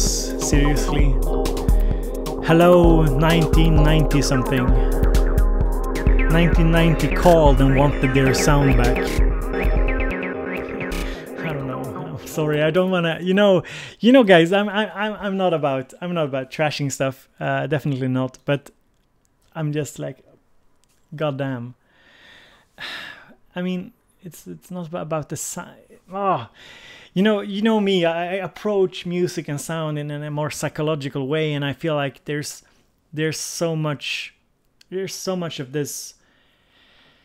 kind of retro hype, and it's just the same recreation of all those old sounds. And I understand what they are doing, I do, but it's just, you know, it nags at me. It's like, oh, look at the sounds, and I'm like, yeah, whoa, we've heard this so many times before. This doesn't really set it apart from anything else. But yeah, and I'm not even sure, Sinister, if it's geared towards teenagers. I mean, are teenagers into that? I'm not sure who it's geared towards. Richard, yeah, we can speak the truth here. The demos so far are bad, and I understand why they are bad. I mean, I've made my fair share of bad demos as well, but yeah. Yeah, Robert, it'll be considered cool in another 30 years. Yeah, definitely. Ghostly points out the fun wording, curated samples. Yeah, that's funny. That's funny. That's funny. Definitely. Mikko says that Mikko wonders, is this the TB3 demo? Yeah, I was kind of like, oh yeah, is it?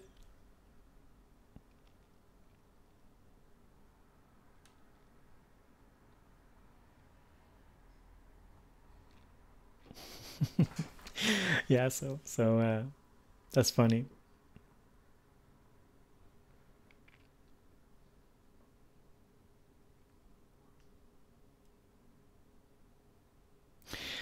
Yeah, we've been talking on this channel. We've been talking about demos before. I think, I'm not sure. I mean, I guess the industry is either they go like the famous artist route. Let me phrase this so it will make sense. When companies are releasing a product, it seems like they go either one of two routes. Either they go the retro route, they try to produce something that sounds retro and, you know, authentic in some way, or they go the famous artist route and they take some famous artist and they just make some blips and blops, and it's kind of hard to relate to. And the problem I have with the demo scene, all the demos, is that I much prefer like listening to you guys, listening to somebody, you know, picking it up and just making something from the heart, rather than just trying to showcase that they can reproduce an old sound or something. I'm not sure, but I really like it when just, you know, a random user or somebody who's good at adopting new gear to his or her workflow. It just shows, you know, what it's about for him or her. That's something I enjoy a lot more. And I think some of the big companies, I don't really get it. I mean, they, like somebody pointed out, Richard pointed out in the chat, they got the money, they got the resources, and I do feel like they could do a lot better job at making fun. It's like the Drum Brute. Do you guys? Do you remember the Drum Brute? Drum Brute. What is it called? Commercial. Let's see if I can find it. Okay, here goes. Here's the Drum Brute commercial. If you don't remember. Oh yeah. Oh yeah. Ah, that clap, yo. That clap. Ah.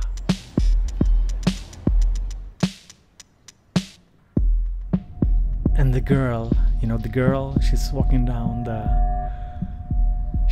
the stairs.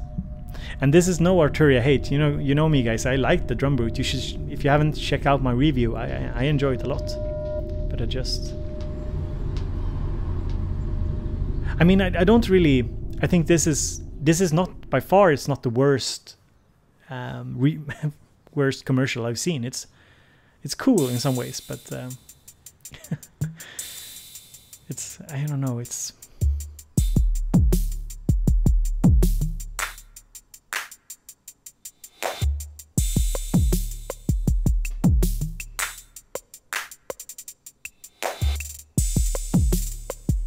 I guess what the problem I'm having here is it's so, you know, it takes away from the sound. Yeah.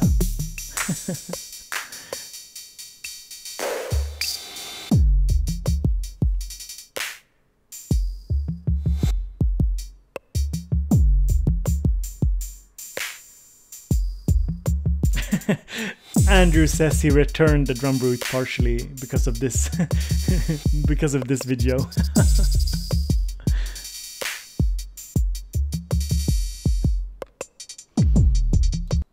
Yeah, the problem here is that since I really like the drum brute, it's sitting over there somewhere, back there, far back there. But yeah, I really like it. You know, the workflow, the sequencer, but the demos didn't do it justice, and I thought I don't know, I'm not sure if I could do it any better, of course, but I'm just saying, I think there's a lot of people out there who don't see the point of the demos. So let's see here, but it's fun, it's like a meme, it's like a fun meme. So let's see here. Mirror, good seeing you, Mirror. I'm not sure if I've seen you here on the chat before, but good having you. What is your favorite piece of hardware that you currently own? My coffee brewer, I think. My coffee maker.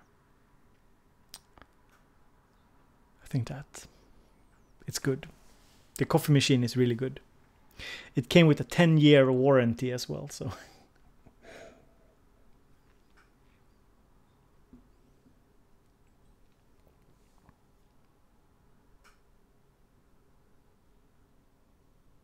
Okay, Lost Jeff. Good seeing you, Lost.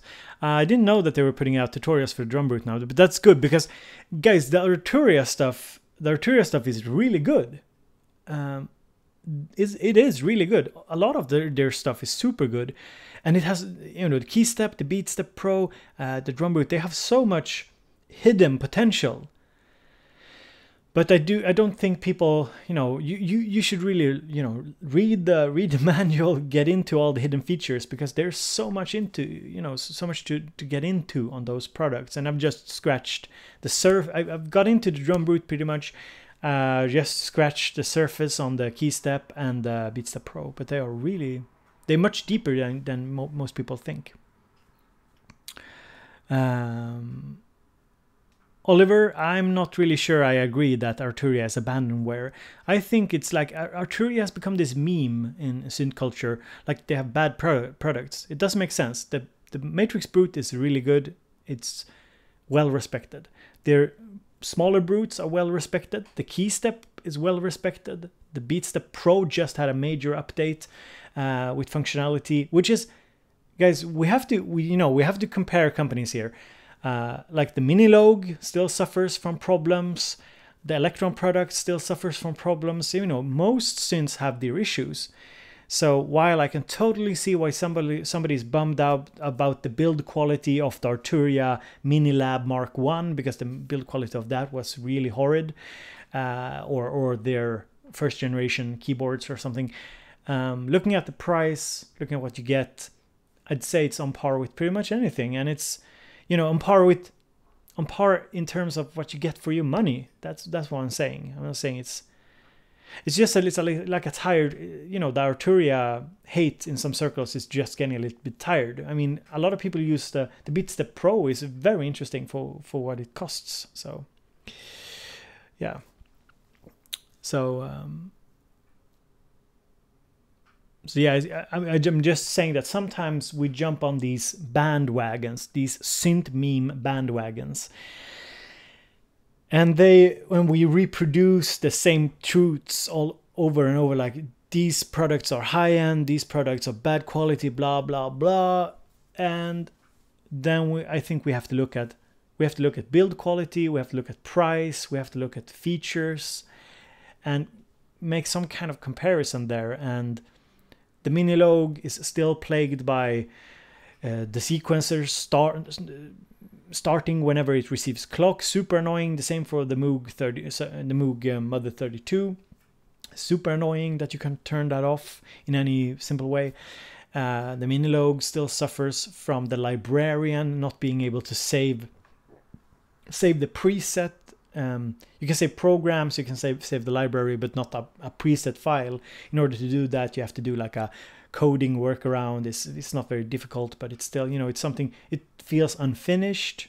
I just tweeted at Korg and asked them, like, couldn't you just fix this? I mean, it seems like a valid thing to fix. So I think in general, my point of view is that most companies in the synth and music production world, with the exception of very few, need to step up their game sometimes. They need to finish their products. Look at Novation Circuit is the best example. They've stepped it up, you know. That's the level of support we should get. And of course, people will always be saying that, you know, you get what you pay for, the companies have no reason to, blah, blah, blah. But we as customer guys, we as customer can demand. We have the right to, some people seem to think like we don't have any rights as customers. This is the new, like, the 2010 and forward kind of commercial capitalistic notion that we as customers have no say in things. It's like we should just, accept everything. The Electron Gear can't sequence external stuff even though it has 4 channels and a CV channel, but you can't send MIDI from the channels. We should just accept it. And I think we should not. I think we should be vocal about this stuff that we pay for and what we want.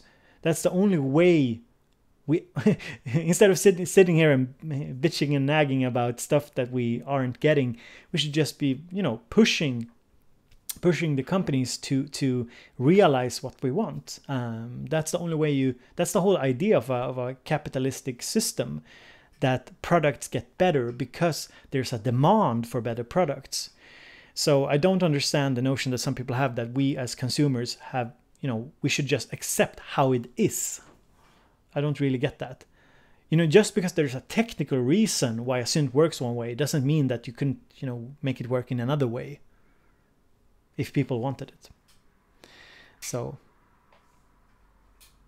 that's just my point here. And at the same time, you know, the same applies if we take something like the key step and you say, well, the key step is, the build quality of the key step is not comparable to something like a Fatar keyboard. But then we forget that the key step is a product aimed at different people, a totally different price range. That's also, you know, a part of the system, part of what we are paying for. I mean, if you pay 130 euros or something for a keyboard, you can't expect, it's improbable that it'll have the same level of quality as something else. It's just with the, like we were talking today about the boutiques, and the boutiques are, of course, they are rather cheap. So we had the news here from on one site here that the boutiques, the new boutiques would be, or the SH here, both the SH and the 808 clones should be around $350. I suppose it would be a little bit more in euros. It's often a little bit more expensive in the EU. So say €399, I suppose. And of course, that's a lot of money to some people, but it's not that expensive. So of course, the small form factor is part of the deal. I can sit here and be a little bit annoyed that the knobs are so tiny, but it's part of the deal. So let's see where you are at in the chat.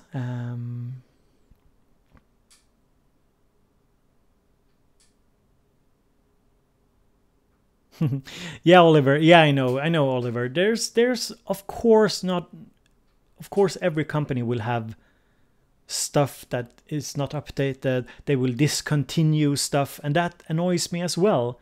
You know, it's very annoying when companies do that. For example, the Spark. I've heard about that as well. Refacer asks, Bobeats, haven't you ordered a Deluge? It's like a Circuit 2, right? No, I have not ordered a Deluge or Deluge or Deluge. However you say it. I say Deluge because, hey, I'm not English. I think I know it's pronounced in a different way. The synth we are talking about here, if you guys don't know, let's see here, Synthstrom Deluge from Synthstrom Audible, right? Let's check it out here. This is the Deluge here, and if you guys want to see demos on it, the Deluge, let's see here, Ron Deluge demo. See if I can find it. Can't pronounce his. Yeah. So there's a guy here. If you want to check out demos, I'll just post this link here. It's called Ron. He's a guy I know from the Circuit Owners Forum, and he demos the Deluge a lot.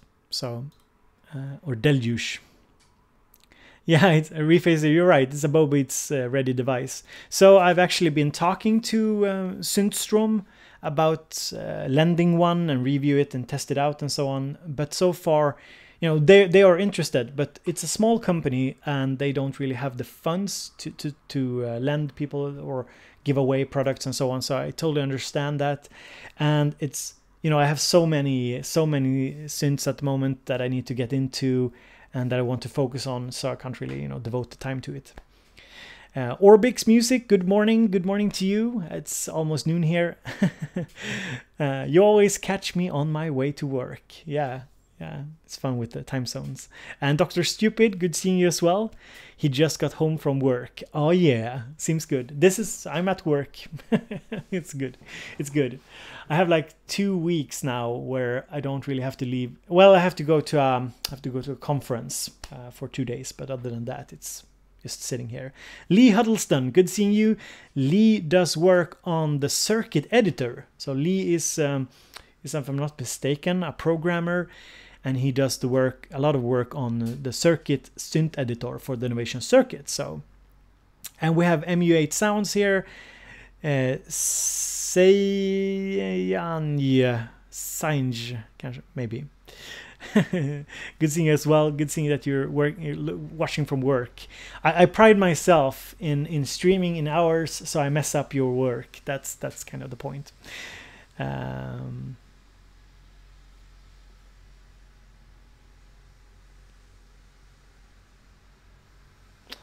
Let's see here, Michael. Yeah, I think we've checked out the Roland. I'll go to Roland again and check if they have Roland TR-08. Let's see here if they have any updated videos. Let's see here. Is this? Okay, so here's one I don't think we've watched. Let me see if we haven't watched this one.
Christ.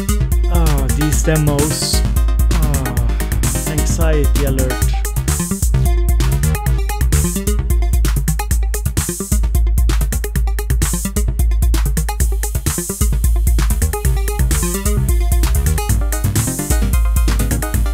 Okay, guys. Okay, so anxiety level up here. Stop that demo, please. Ghostwind, yeah. Fuck it. Sorry, I shouldn't swear. I know some of you have kids around. Goddamn. I think we heard enough. Yes. All right, guys. You know, yeah. I just don't get it. Amazing and interesting synthesizers, but the demos. And guys, as you can see here, you know, this takes a toll. This takes a toll on me. Seriously, my body hurts, my mind hurts. The sounds here. So, guys, I'm just going to. I need to promote my Patreon here, because I will need some serious music therapy after this live stream here from all the demos. So guys, if you want to support the channel and stream, you can always head over to Patreon. Just supporting with like €1 a month helps out a lot. Many rivers small helps out a lot. So that's my wife told me, like, when I did my 4-hour review stream, I think I promoted it like 2 times in 4 hours, and she said, like, yeah, you could probably promote it a little bit more. The wife, if you did miss it, the wife was actually in the chat on the review stream. That was a lot of fun. I told her, like, she wasn't at home, but she said, I've been watching for a couple of hours. It's been a lot of fun.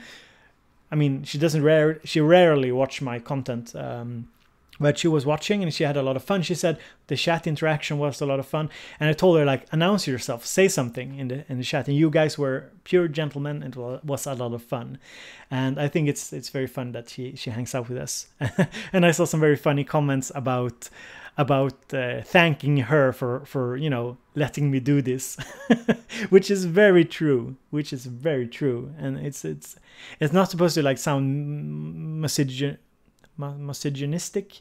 It's just the truth of it. Anybody with a passion for something needs to have a supportive partner. That's just it. So let's see here. Michael, good seeing you and good having you, and have a nice day. Ghostwind said they should call you. Yeah, I've spoken to Roland, but we don't have anything figured out. I would love to demo some of their products. It would be fun, because I haven't worked that much with them in the last couple of years. So let's see here. Shannon, always good having you here, Jim. Voxhaven asks, Bo, any experience with the Akai AX series? So I think I know the AX series, but no, I haven't tried it out. Let me just check it. So no, that's definitely something I haven't tried out. Definitely something.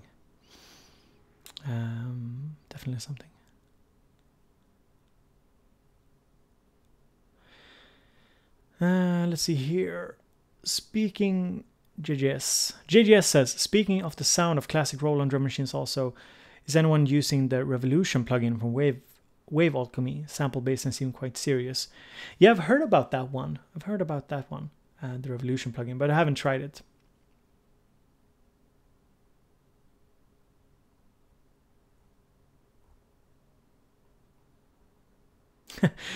Shannon says, are we live? It's 4 a.m. here. Yeah, we are live, but I'm in the EU, so it's noon here. So yeah. So guys, okay, so we should probably do like a competition to see if we can find the least good demo of these products. Dark Miracle asks, Bo, do you know Savant? If you mean Bloodshy, Savant that worked with Bloodshy, no, I know of him, but I don't know him personally in any way. I know some Swedish producers, but yeah, because I think Savant is Swedish, if I'm not mistaken. Paraminder Greywall asks, what do you think about Access Virus TI2 Beast? I'm not really sure. I haven't used the viruses that much. It's always been like out of my price range, and I guess the marketing hasn't really, you know, struck a chord with me, so I haven't really felt like I wanted them. I think they were all the rage when I was more into VST instruments. So yeah, but I've only heard good things about them. But they also seem, aren't they like almost discontinued, or they're not really that much updated anymore, which makes me a bit worried, because if I'm not mistaken, you guys can correct me, but if I'm not mistaken, the Access Virus stuff builds a lot upon the integration with the computer, and if the companies aren't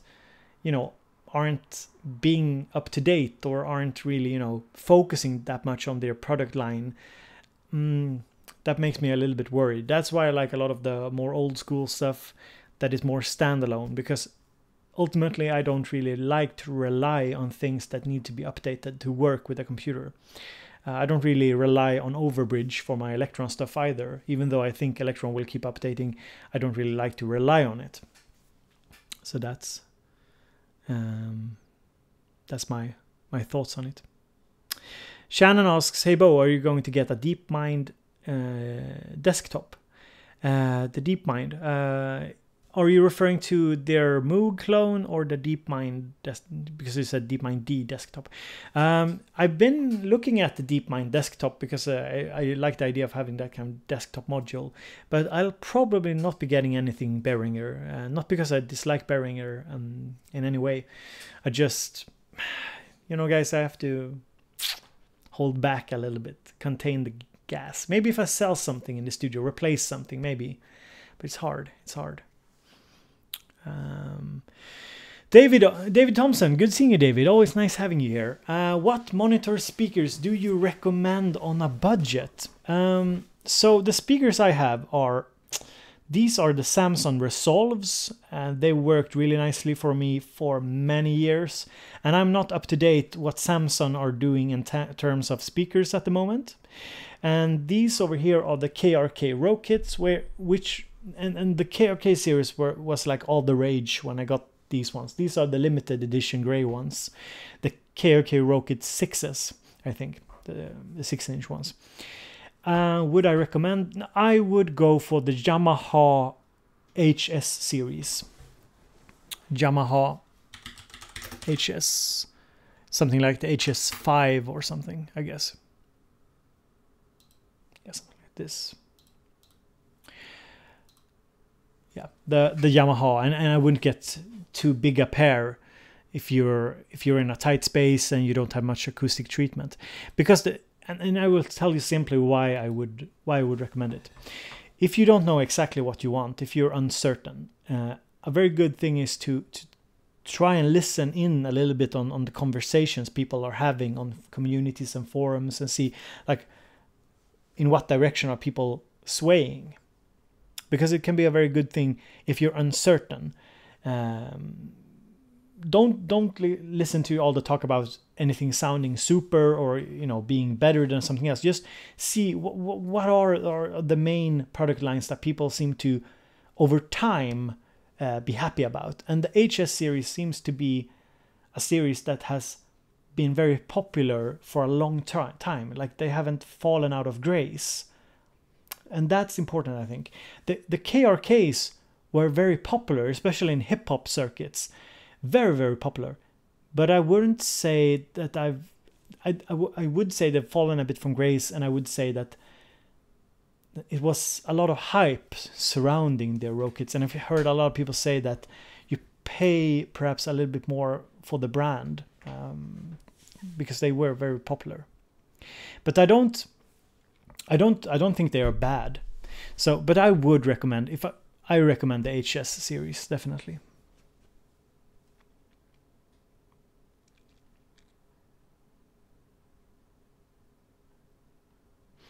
Yeah, guys, I've heard that the people think that the KRKs are too colored.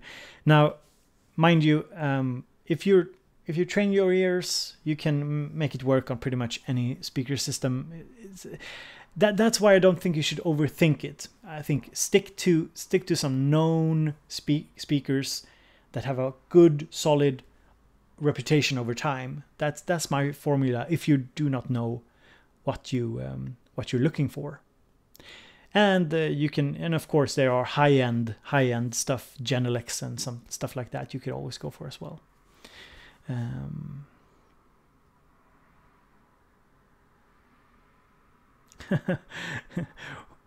Wade, okay, Wade, you found the worst review here, but I don't want to. I'm totally okay with showing bad demos from companies because they are like in the public domain in the sense that, you know, it's their demos. We can make fun of them. It's nothing personal, but I do not want to poke fun at any other creator. I think that's just very bad manners. So let's see here. Nicholas, good seeing you as well. Hi Bo, I have a question. What would you buy as next synth or brain to the setup after a Korg Volca? You have 4 Korg Volcas. If you want to go DAW-less, depends of course on your price range. I think the Novation Circuit is always a good buy. The Novation Circuit is interesting to use with the Volcas. I think sound-wise they are complementary to each other. So I would check out the Novation Circuit and see if it's something that would, because it also has this very hands-on, tactile, very quick workflow. I think that's interesting. Dr. Stupid asks, does the 808 have separate outs over USB? Yeah, it does seem like it has, if I'm not totally mistaken. But I think we read it. We read that it has. It has 8 outputs over USB, if I don't misremember.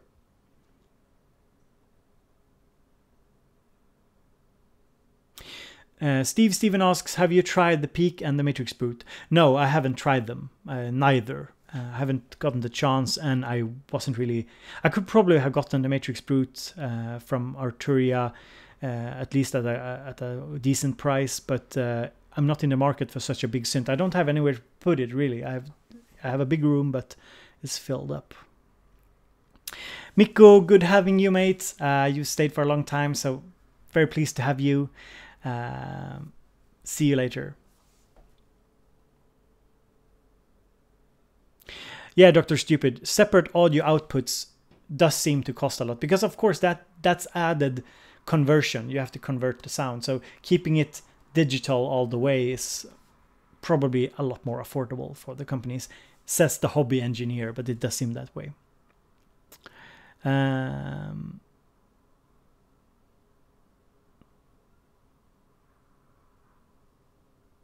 Yeah, Steve, it would be really fun to review the Peak, especially. The Matrix Brute, damn, I think for me to review the Matrix Brute, it's just such an insane synthesizer in terms of the way you can shape sounds and work it. It's crazy. It's crazy to do it justice. The Peak is of course also very deep, but I think it's a little bit more standard in terms of how you can approach it. So, Dieter, good having you as well here. Nicholas asks, what do you think of the BeatStep Pro? I wish it could record more than 1 note per step. That would make it perfect. Yeah, but I have the BeatStep Pro. It's over here. I have it.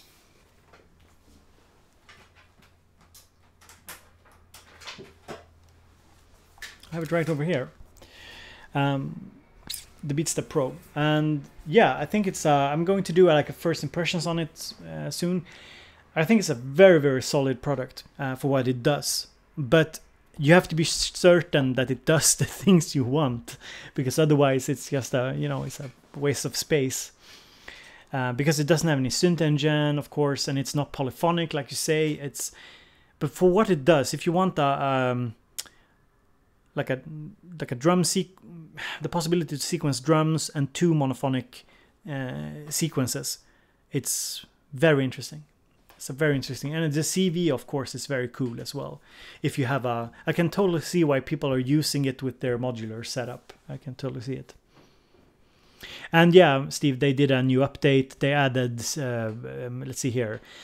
They added pattern chaining. They added more options for the roller, sort of arpeggio options, if I'm not mistaken. I can't remember exactly what they added more, but it was very nice. Area 68, yeah. The Behringer Model D demo by Synth Pro is very cool. It's very cool.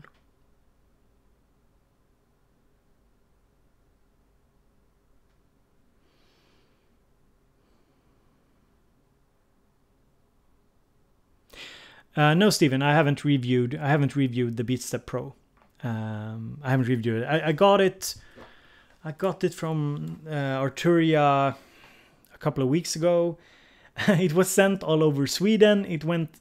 Somebody had messed up the address, so it went all across Sweden. It was a big mess, and yeah, it took a while to get it.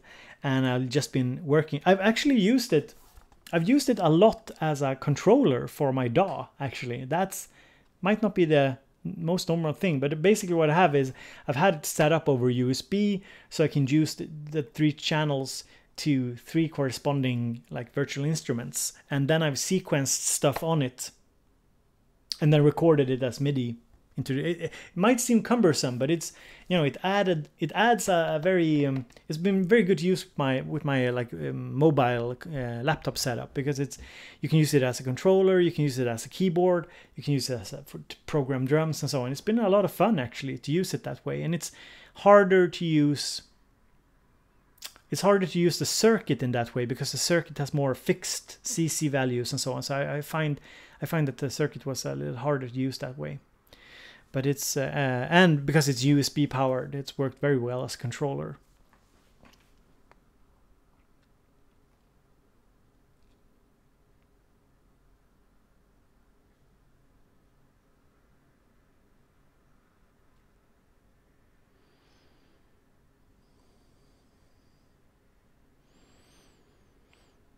Yeah, Shannon, it's too bad the DT is out of stock. Yeah, definitely, it's too bad.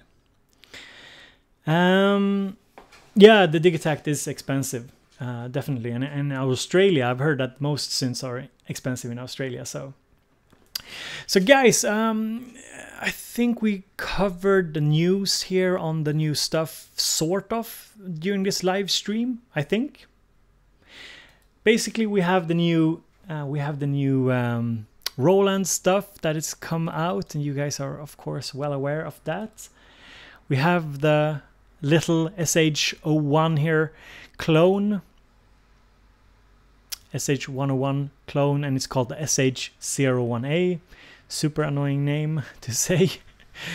And we also have the drum machine here, and I do think, I've said it before, I could definitely see myself picking up this this TR clone, because it just looks so retro. And I know that's super hipster to say, but I really like the look of it. Now, sound-wise, I think I can achieve the same sounds pretty much with my computer or with my analog rhythm from Electron, but I think it looks kind of cool. And then, of course, we have the SP-404A as well. That is new here. So yeah, that's pretty much it. And we've also watched a couple of fun demos that we've joked a bit about, that they are perhaps not the best. So it's a little bit funny. And guys, if you haven't checked it out, you can always go and check out my Selfie if you want to check out my sample packs and my Minilogue patches. I've just released these Minilogue patches here. 100 new Minilogue sounds for the Korg Minilogue, obviously. I've also added a little installation process here. And I also got a new video here up on the channel. I got a video here called the demo of 100 new Minilogue sounds. That sounds something like this. It's 100% Minilogue sounds, no external effects, and 100% my sloppy keyboard skills. Damn, that's one of the few effect sounds that I got.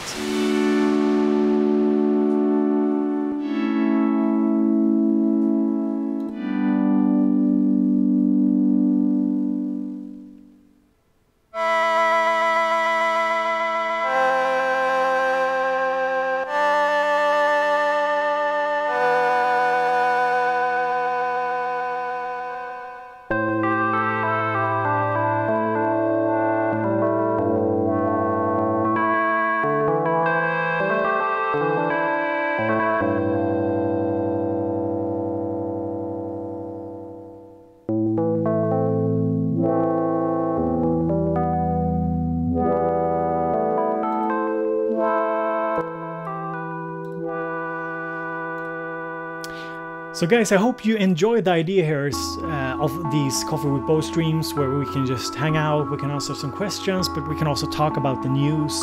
Sometimes I honestly don't feel like making like news segments, well-produced videos, because sometimes it feels, you know, it doesn't really feel like something I want to do. Because I just reiterate whatever it says on the internet, and I haven't had like hands-on experience. So I want to keep a balance between that those kind of videos where I just talk about stuff that I haven't touched, and my other content. I want to focus a lot on content that, you know, that inspires you guys, that gives you a good feel for a product that I've been using, or demos, or I want to make videos that are fun and exciting in some way, that kind of shows you how to do things, tutorials or whatnot. And if I want to just talk about something, I'll probably focus more on videos where I talk about psychology and creativity related stuff. I got a couple of ideas coming up. For example, how to find time and energy to make music. That's a question that a lot of us hobbyists and enthusiasts struggle with. I have some ideas for self-doubt, how to handle self-doubt as a music producer, because that's a super interesting topic, I think, for me, who works in clinical, or have been working for 7 years now in clinical psychology as a psychotherapist. Yeah, so the idea is to try and live stream as often as I can, and keep the live streams, you know, varied. I'll do these coffee streams where we talk. I'll do some gear live streams where I focus on new pieces of gear that I got, or showing you something I want to do. I want to do live sound tweaking, like live sound design with you guys as well. I think I'll do it on the Minilogue to start with, or maybe the Mother 32. I also want to do live streams where I review your music. So the best way to connect with me, if you want to check, you know, want to know when I'm live streaming and if I'm doing future music review streams with music feedback, is on my Facebook. So I'll just link my Facebook here, and you can go and follow my Facebook page. And if you follow me there, you'll get notifications when I'm live streaming, besides, you know, the YouTube notifications. If you don't want to miss anything on this channel, you can hit that little bell. So you have the subscribe button, and then you have a bell, and that turns on notifications. So that'll make sure that you don't miss the live streams. And especially for the music review streams, I'm relying heavily on Facebook and my Twitter as well, for connecting and making sure that you guys know that you can submit stuff. So I hope to do another music review stream, probably not this weekend, because my daughter is having surgery in her throat and she needs a bit of rest, and I don't think it's the best time to do it. So probably in another week or so I'll do another music review stream. So that's kind of the idea. Thank you, David, for wanting to check out my patches. I hope you find some sounds that you enjoy here as well. So, and yeah.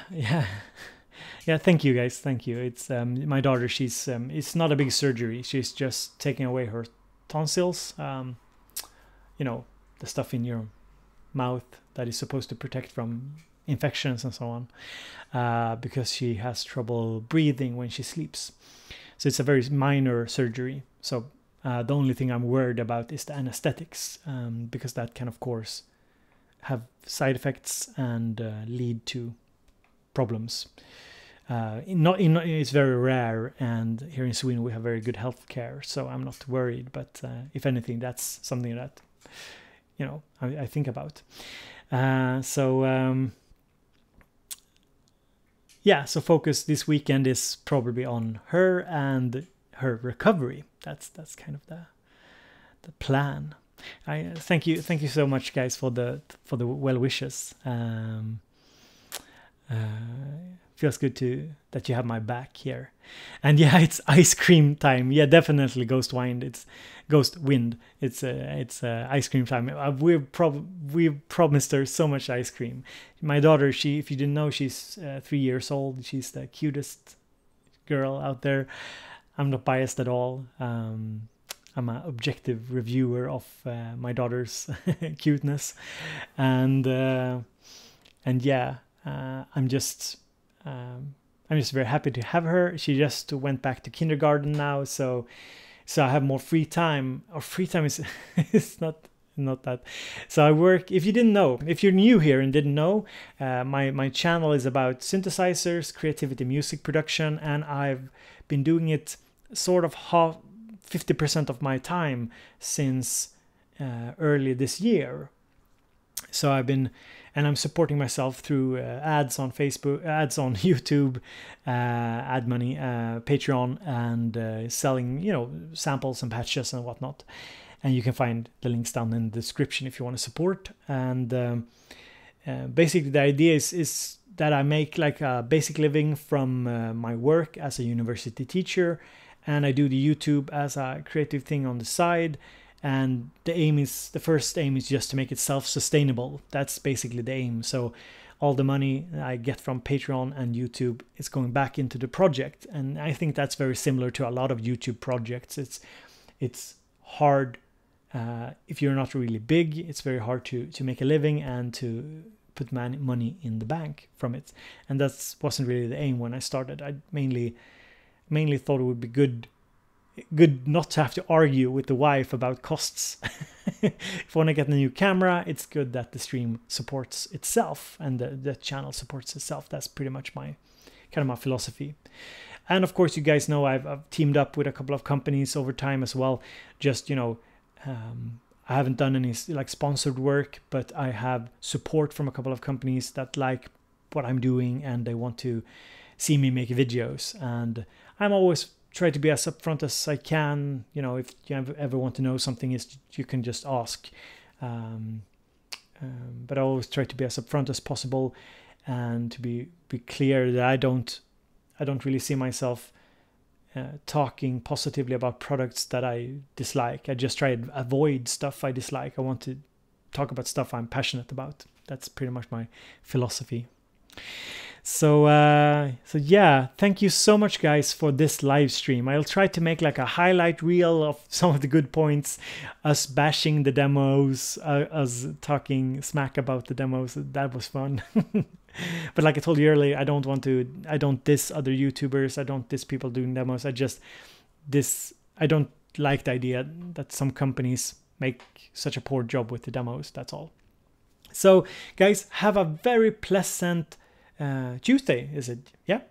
So have a very pleasant day, and I hope you guys come back here and check out the live stream another time. So peace out. Have a super nice day, and we can let's end this stream here.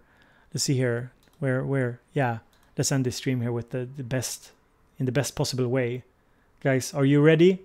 Hit that like button. Are you ready? because here we go. Here's amazing.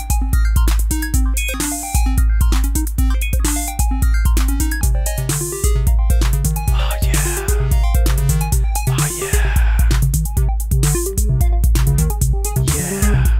Oh yeah. Bippity bop. I can also blippity blop. Bippity bippity bippity bop. Bippity bippity boop. Beep beep beep boop.